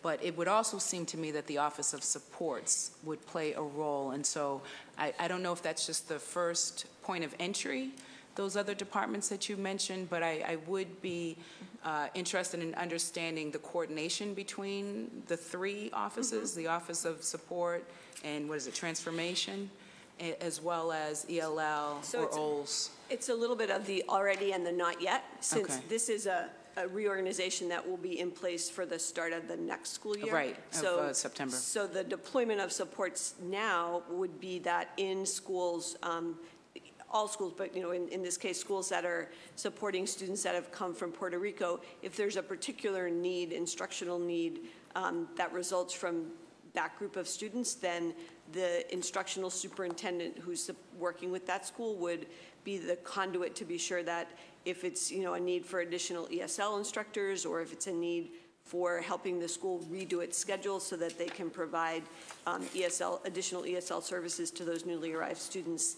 The supports are being coordinated between the school, the instructional superintendent, and then the offices within central office. And is the CellWell, I assume, is also? Yes. Okay. Yeah, the CellWell is one of the teams within ASSET. So if there's a need for additional counseling services or homeless services, those are all connected through the instructional superintendent. Wonderful, thank you. Thanks. Council Presley? A number of my questions have been asked, and I thank my colleagues for their robust line of questioning, specifically around ELT, because I had a lot of questions about it for honoring the intent behind that. I did want to just offer one thing that you don't have to answer now, but I'd like to know is, do we feel that the seats that we are meeting, so is the wait list been eliminated entirely? I'm sorry, relative to pre-K seats? That's my question. Okay. Has the wait list been eliminated entirely relative to pre-K seats? And do we know if the neighborhoods and the children with the greatest need are in those seats? That was a question that they couldn't answer for me last year. So I just wanted to put that on the table, not for right now. Okay. All right. And then relative to Madison Park, and I appreciate Councilor Janey's line of questioning around accountability and defining roles and the like. For the and the timeline around the headmaster and engaging the Friends of Madison Park, that was my question, because they've been stalwarts in this and seen the school through many iterations, and I want to make sure they continue to be engaged as a respected and valued partner. I also want to make sure that we're engaging the parents, and then finally, as many alumni as possible, for their feedback about when the school was at its best, and also the ways in which the students have been failed, so we can make sure that those patterns don't repeat. On the partnership front, you said there are 32 partnerships. They're very active. That are very active, okay.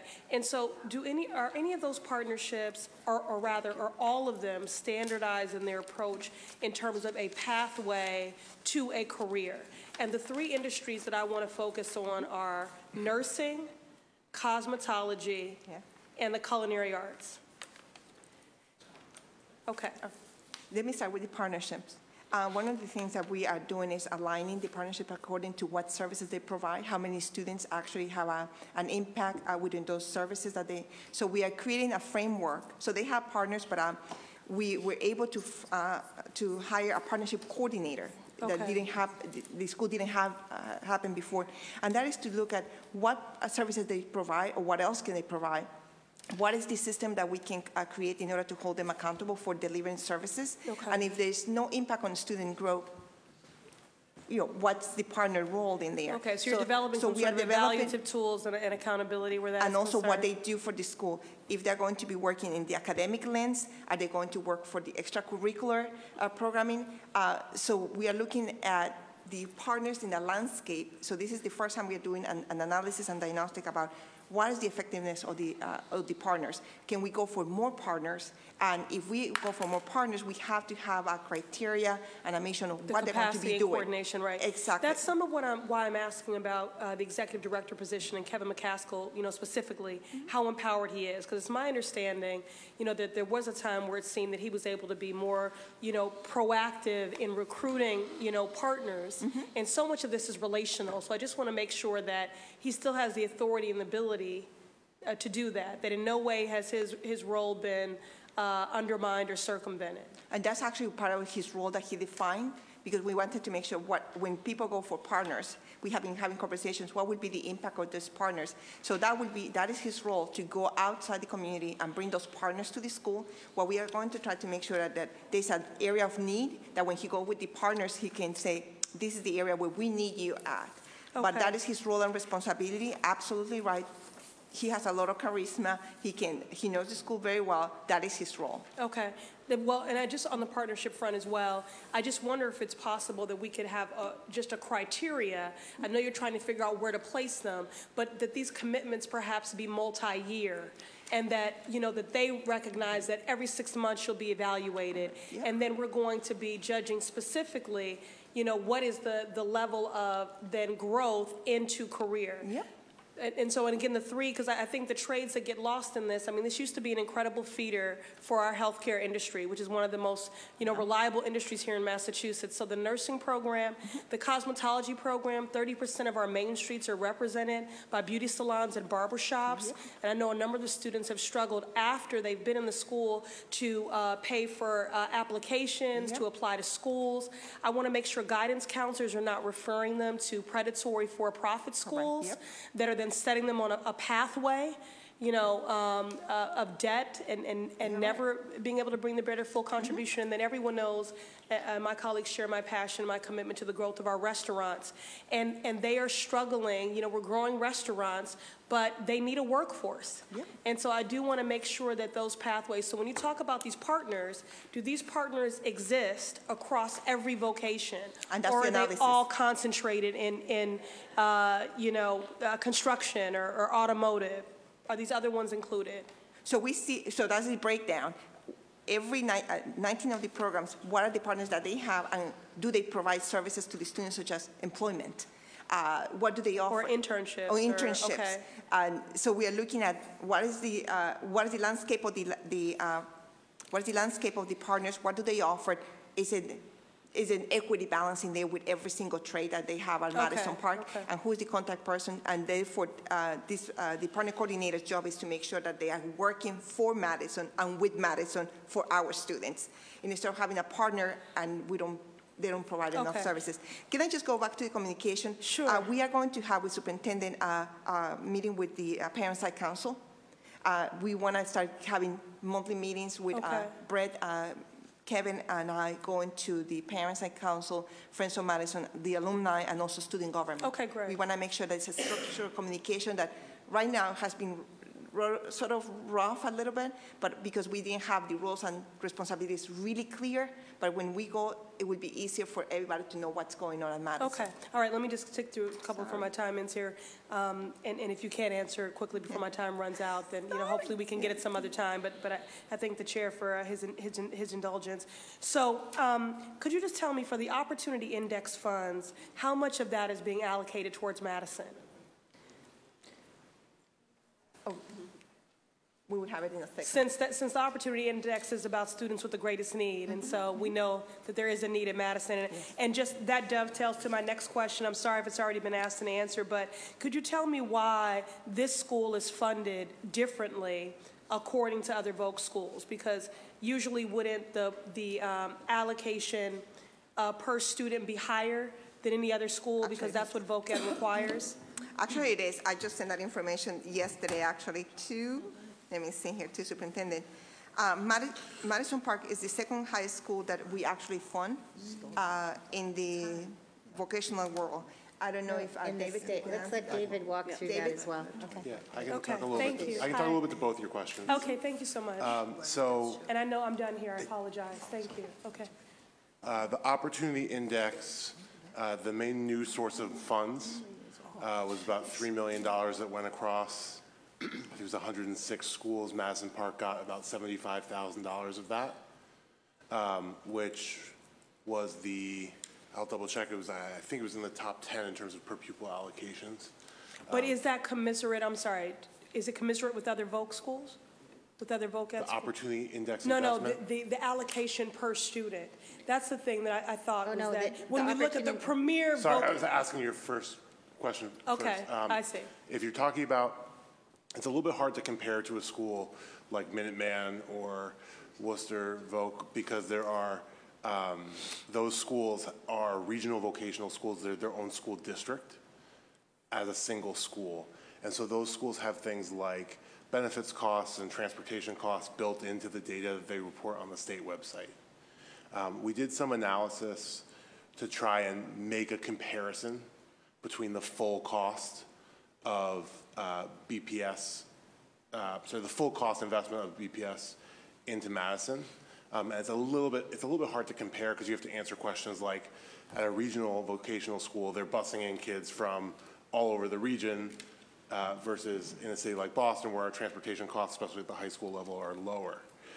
So the comparisons aren't exactly great, but our best estimate is of the 26, I believe, regional vocational schools, Madison Park was in the top 5 in terms of per pupil funding, when you consider all the sort of comparable resources. If you think about how we fund other schools in the district, on top of weighted student funding, on top of all the characteristics based on student need, any student in a vocational program, which is every student at Madison Park, gets an additional full 1.0 weight, which this year was just short of $4,300, to represent the additional vocational programmatic needs. In addition to that, to support vocational ed programming at Madison, and in particular to support the breadth of programming that we're looking to offer at Madison as a part of a turnaround, about $1.5 million of funding is added on top of the weighted student funding formula to help support a breadth of vocational programming. In addition to that, another about $330,000 of funding is added to support the Rocks Map program, which is a really wonderful collaboration between Madison Park and some of our local community colleges. Okay, so I do want to say that we have seen gains, and we are encouraged by those. And I do think it's important that you find ways to highlight and to celebrate those, because the morale at the school has been so low because of what I think has for a long time been, you know, a destabilized leadership, you know, constantly changing, under-resourced. And so I'm glad that we're making a greater investment, but obviously we've got to have a realignment of priorities, because if we're seeing that investment, but then we're not seeing the outcome, where there's a readiness for career, you know, or then what's the point? Correct. So, all right, well, the conversation continues. Thank you so much for your efforts and for your time, and all my colleagues for their patience. Thank you. And we've been joined by Councilor Frank Baker, Councilor O'Malley. Thank you, Mr. Chairman. I just want to follow up on our question, and this isn't trying to be a gotcha question. I'm just really trying to wrap my head about it. Maybe it was an error, but on page 91 and 92 of the pre-hearing information packet, which details contracts over $100,000. There's two line items, one $1.8 million for voc ed services paid to Minuteman Regional High School. The other is $1 million for voc ed services paid to Norfolk County Agricultural School, Norfolk Aggie.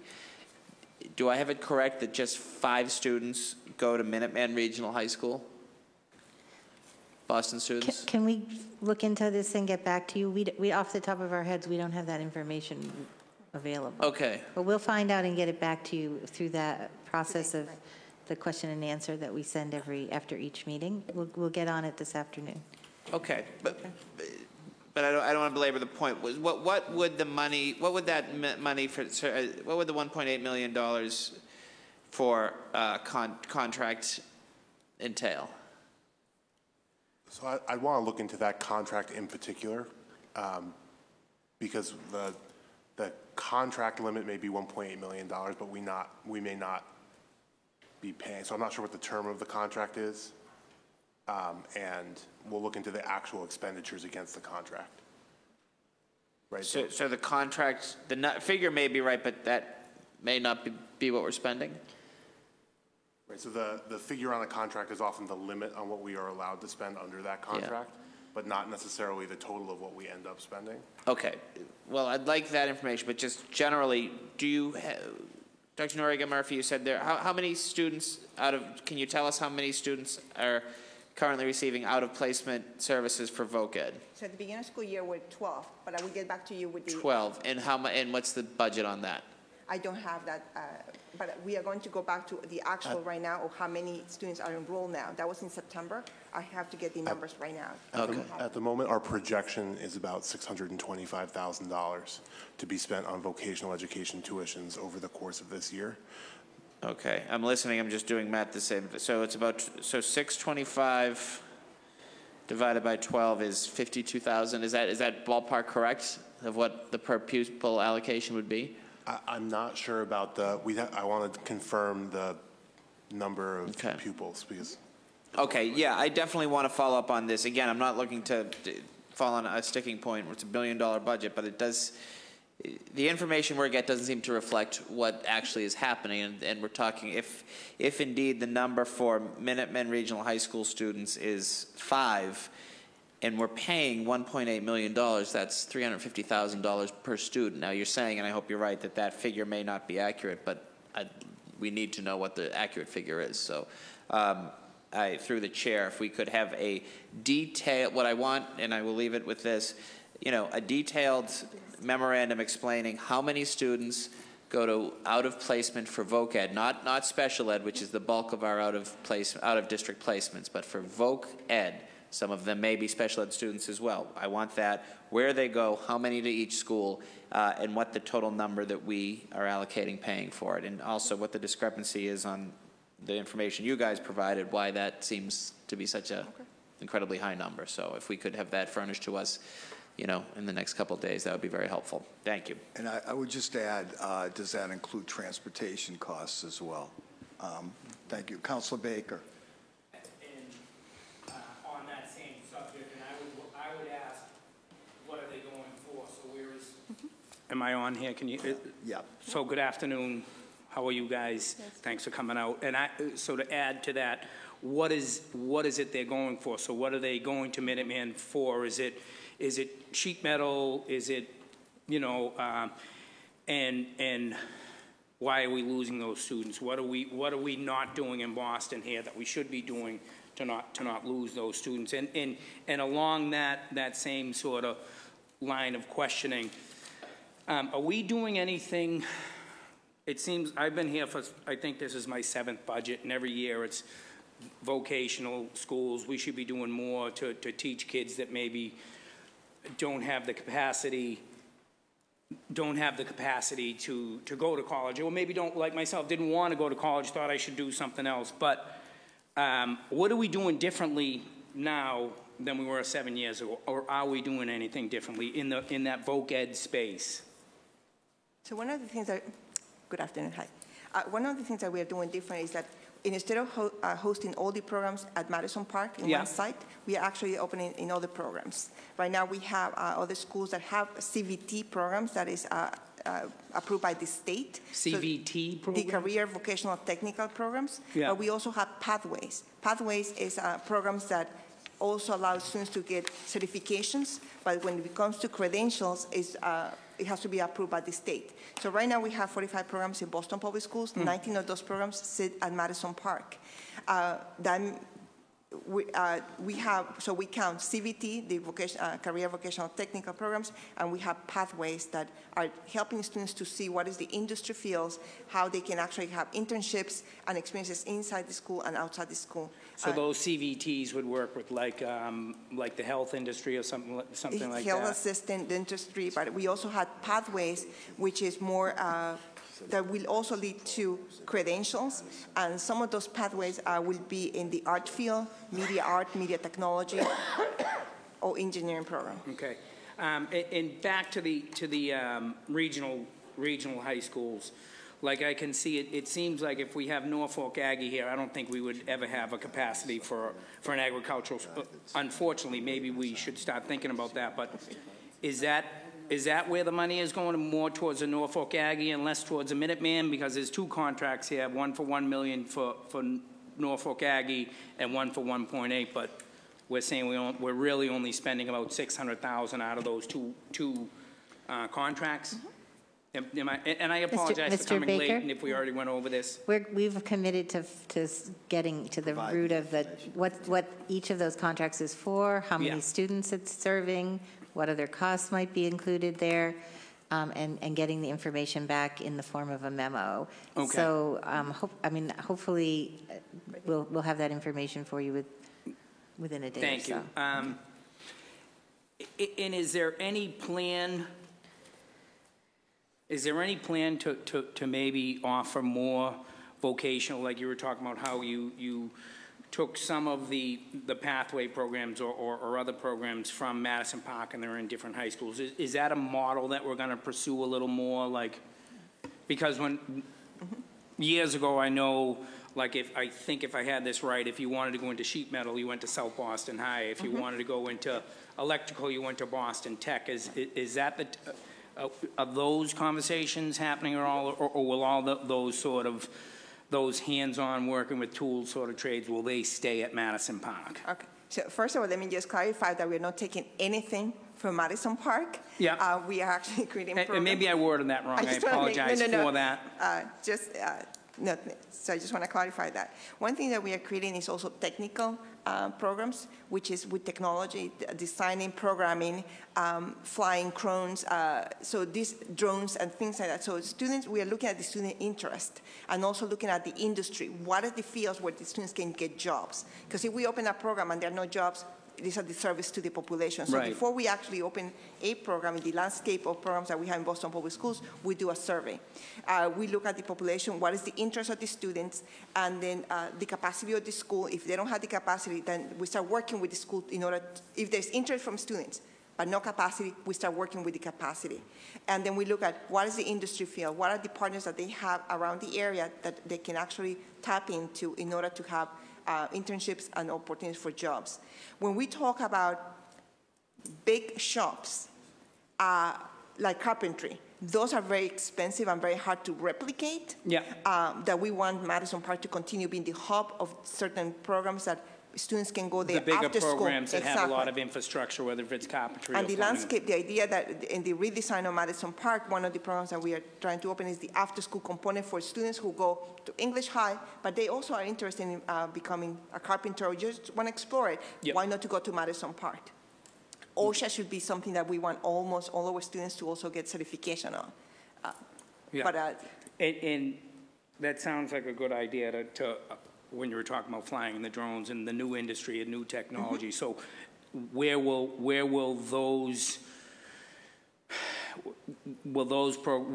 programs roll out when we come up with them? Is it all geared towards Madison Park or? No, so Madison Park has 19 programs, but there are other programs that exist outside Madison Park that are CBTs. No, I mean that like as we develop or you develop newer programs, where will they go?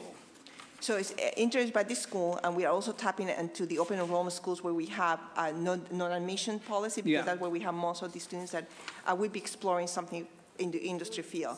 But it's by the interest of the school, by the interest of the school, interest of the students that we open the programs. So we are looking at engineering program. There's only one exam school that has a CVT program for the first time ever that we are looking at, and that serves the population that has the interest. We are looking at different schools. So the landscape is, if a school says, I have the interest, I don't have the capacity, we can work on that. And we can look at the students. Do they really want to have a pathway? Because we want to make sure we can sustain it. Mm-hmm. And we don't open a program which is an elective. That doesn't make a difference on the student's life. It has to be a 4-year trajectory where every year they take they have certifications and credentials. In the same field or the same path? If a school can have actually 4 to 5 paths. Okay, okay. And that's what we want the students to have options and choices. Okay, and my last question, Mr. Chair, is the hearing is on transformation supports. Can you explain to me what that actually is, transformation supports? The kind of supports that will allow schools to transform into sort of exactly what you and Lehi have just been talking about, places where learning is really alive, it's really relevant, and where students, teachers, families are coming every day really excited about the opportunities for learning that are going to happen, and that where the outcomes are equitable across all students in all neighborhoods, so that no one feels like they can't find a really excellent opportunity in their own neighborhood. So we're actually thinking about the way we're changing the way we learn. Yes. And this is about supporting It's about those. supporting transformation in the schools, yeah. Okay. Thank you, Mr. Chair. Thank you. Is it safe to assume, though, that we don't attract kids from out of district, in our district? I know we have the Horace Mann for the hearing impaired that attracts outside district students. We don't attract students for VOC in any of our programs. So far, we don't. So far, we don't. Okay. Councilor Sabi? Thank you. I think some of the frustration that you're hearing about the vocational ed and the lack of information is that this hearing included vocational ed as one of its subject areas. Mm-hmm. So I would have expected more of the information to be available during this hearing. Okay. So it does make getting through the budget process, and we've all identified this as something that's important to us. And it's why, as a council, we're also holding a hearing specific to Madison Park. Can you tell me about what's the capacity at Madison Park? How many students can it hold? The building historically was one of the largest schools. It used to host almost 5,000 students, and we went to, right now we have 850 students. What's the capacity, though, of just, because I actually attended Boston Tech in the same complex. So if you were to include which buildings and what's the capacity of what Madison, what the footprint is now of Madison? So the footprint for Madison Park can be 1,000 students. 1,000? 1,000. Could go to that school now. We have 150. 850.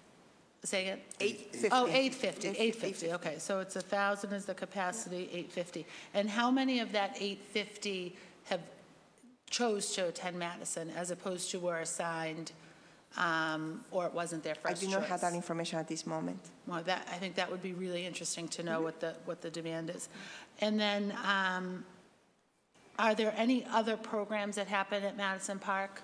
Because I know some, there are teacher trainings that happen there. There's the Citywide Parent Council meets there. It's used for Parent University at times. But are there other academic programs that happen at Madison? Yeah, we do have the adult ed program that happens in there, and we are looking at using it for Summer Institute.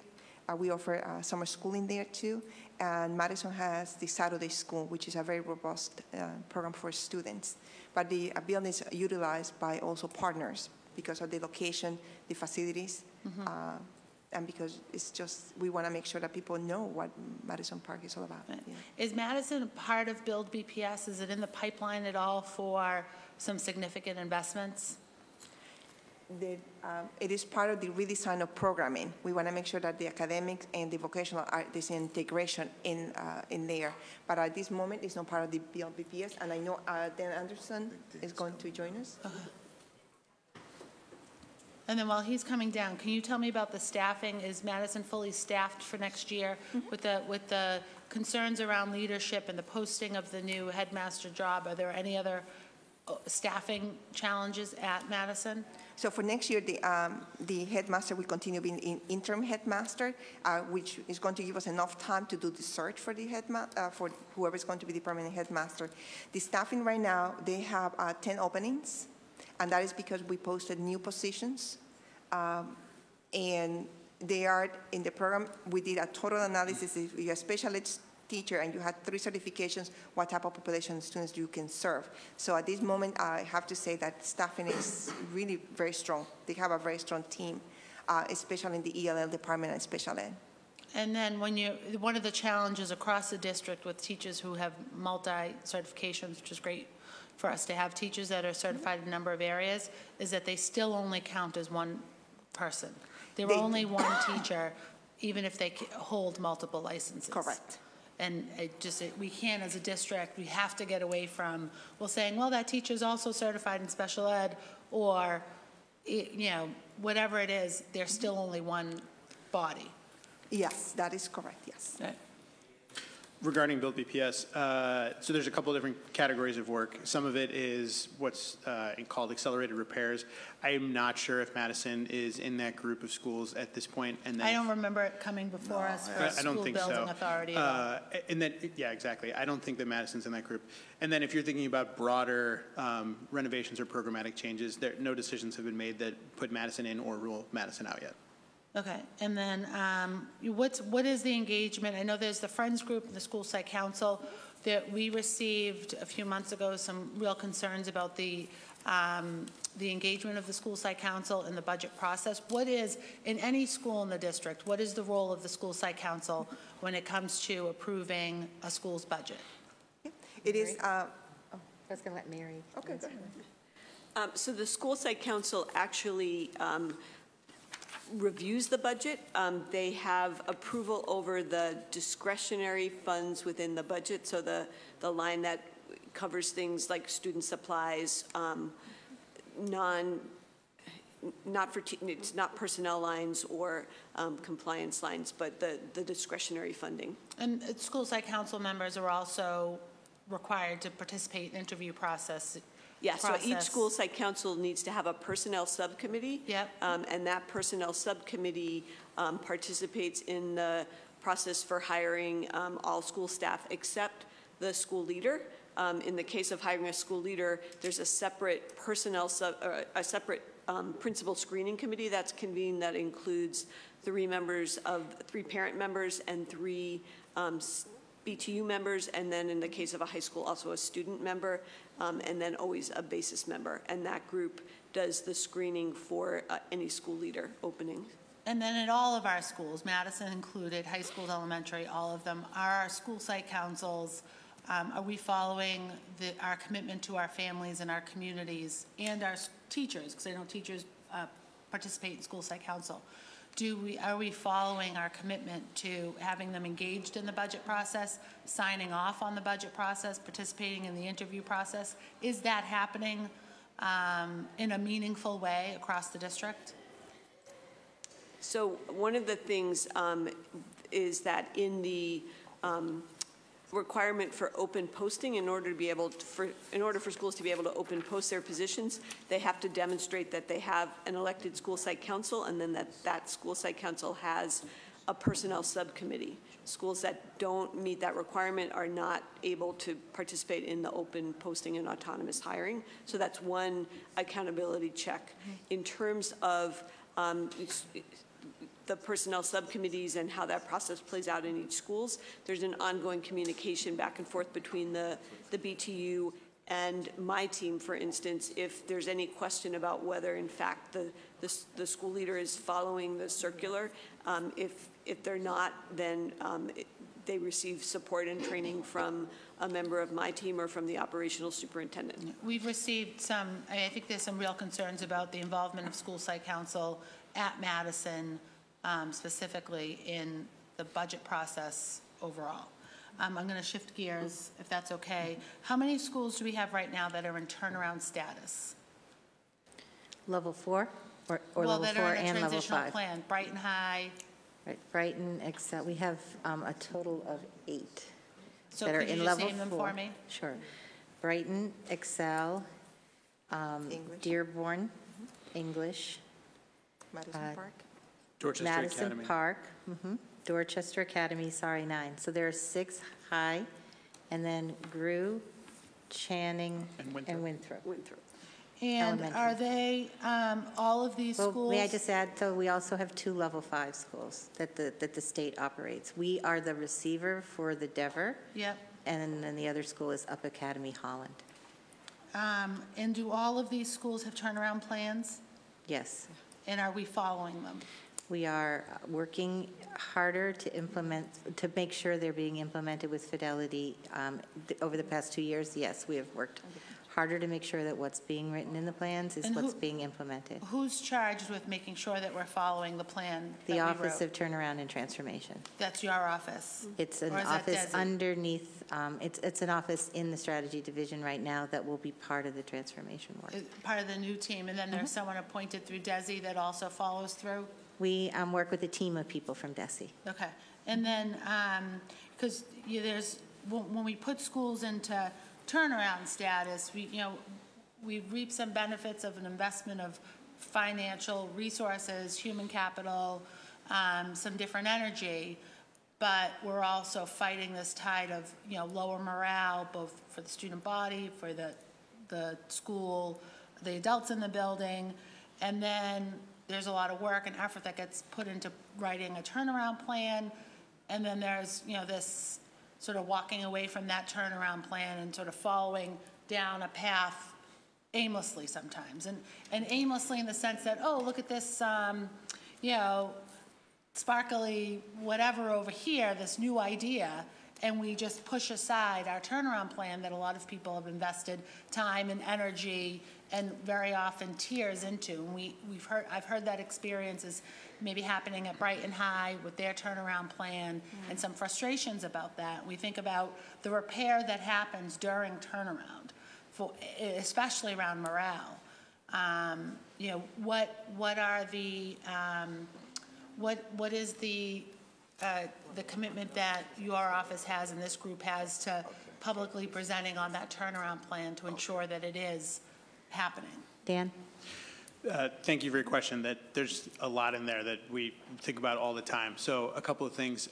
First, during the process of the development of the turnaround plans, we are required, and we appreciate that we are required to hold what's called a local stakeholder group, which includes various representation, including from the state, from the central office, from the school, including families, including students if it's a high school, and including teacher representation. And the local stakeholder group helps create the vision for the turnaround plan and then looks at draft work that's been developed. We also have the opportunity as we go, as you mentioned, there's a lot of challenge with turnaround and a lot of opportunity to bring in new energy. We try to focus when we're supporting schools on writing turnaround plans on not letting it get to be too broad of a set of things that we're attempting, but to keep it narrow enough that it can go really deep and be really effective instead of, we don't want it to be like a Christmas tree where you hang a lot of really nice ornaments on it, right? We want it to be relatively simple and really, really effective. There's also the opportunity, especially at a point like this when we're nearing the end of the first year of implementation of a turnaround plan for Brighton and Excel. This is a chance for us to actually make some revisions as we renew our school redesign grants with the state and as we think about what kind of benchmarks and goals we're going to set for next year, so we can do a little bit of course correcting. And every year there's going to be a little bit of change based on the experience of implementing the plan for the first year, where maybe we find that some areas are having the most impact, so we either invest a little bit more time there, or we keep that strategy constant where we alter the strategy slightly in another area. So those are some of the ways that we think about those challenges. And then when a school goes into turnaround, half of the school, the teachers are new, the administration is new. What work happens to train and support those new teachers and those new school leaders on the plan that a local stakeholder group spent a lot of time and energy and often tears putting together? Yeah, so we took a couple, so the school leader is not necessarily brand new. There are rules that govern who is eligible to be a school leader when a school is designated level 4 by the state. And if the school leader has been in the school for a long time, we have to change school leaders. But if somebody just arrived at the school that year and we feel confident that they're doing a great job, they can still be eligible to still be a school leader. We've also taken steps last year to move the school leaders who were going to be at Brighton and Excel for this year to launch the turnaround plans. We brought them in early, not waiting for July 1st when they would normally start. We did it, I don't remember the exact date, but it was definitely months ahead of that. It was mid-March. Brought them in early so they could be part of the plan writing process. So it wasn't central office and the local stakeholder group saying, we've written a fantastic turnaround plan, please go implement this now. So what was Brighton High doing this year? They're not already in turnaround status? They wrote the plan last year, and they're in their first year of implementation this year. They're in their first year implementation, but we just brought in new school leaders now? No, we brought the school leader in last year to help with the writing. So is there a change in leadership at any of our schools that are, is there a change of leadership at Brighton, at Excel, at English, at Madison, at any of these schools in the middle of their turnaround plan? Have we activated any change in leadership? Well, we asked Dr. Noriega to come to central office. So she was replaced internally. But that was during last year. She finished last year and came over at the beginning of this year. We're looking at all of the outcomes associated with each of the plans and looking at decisions about both continuing the work and maintaining the staff. I mean, we don't have an answer for you at this moment.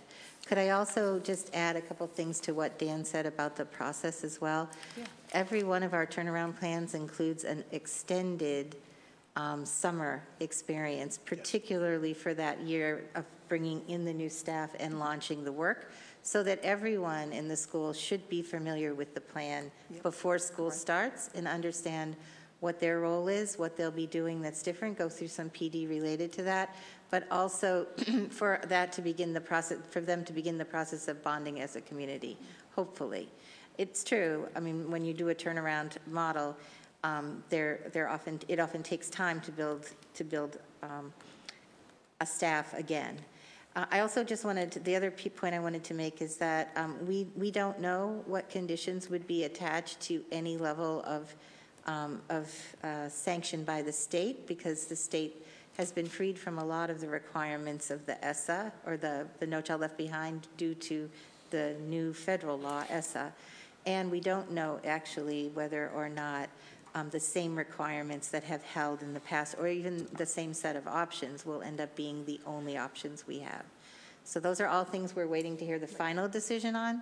We've heard different, you know, as I told you earlier, the state has gone out and done all sorts of kind of opinion polling and talking with people about what might change and what might stay the same, but we're waiting for the final announcement of what those things are. Right, thank you. I do want to, if you don't mind, acknowledge something. At this moment at Brighton High School, we cannot comment on that, but the headmaster is not at the school. So I just want to acknowledge that because that's what you might be hearing. I just want to acknowledge at this moment he's not there. Thank you. That concludes this session of the hearing, and I have a person waiting to testify. Robert, you want to come up to the podium? Yeah. Good afternoon, all. My name is Robert Jenkins, class of 1978 from Madison Park. I am also the president of the Alumni Association. I am also a school site council member. I've been a school site council member for the last 5 years. So I've been through the ups and downs of Madison Park and can give you a roadmap on the problems. The school, I'm gonna give you the good points of the school. We have the #1 culinary arts program in the state. We have like a $50,000 food truck that is locked up, brand new, that can go out and showcase their talents, but that's being held back because of paperwork. In being a school site council member, as I said, for the last 5 years, when Kevin McCaskill came, he came with Sean Shackelford. When Sean Shackelford left, Kevin assumed the role of executive director and headmaster up until this past year. The school site council needs work, and I will say that, but one of the things that we were not privy to, we only saw the budget. We did not talk about the budget. We didn't talk about any point of the budget. We just saw $14 million that was put in the budget plus, and we did not see any of, we had no say-so in the budget. That was not brought forth, and I understand that because at the time, when you go back to December, when Kevin was put on leave, for an incident that we don't know because of confidentiality. There was a huge meeting at the school with parents, community, and alumni that a process was supposed to happen whether Kevin left or Kevin came back. When Kevin came back, there was no process. We were told, as members sitting at that emergency meeting, that we would be, informed before the students were informed of whether Kevin was coming back or never coming back. That was really the last communication with BPS. We still, however, maintained and went on to school site council meetings. Matter of fact, I'm missing one right now, but it's more important for me to stay here. I know that we have 20 programs. I heard 32, unless that number has changed. We were told we had 20 programs, 19 to 20 programs on paper.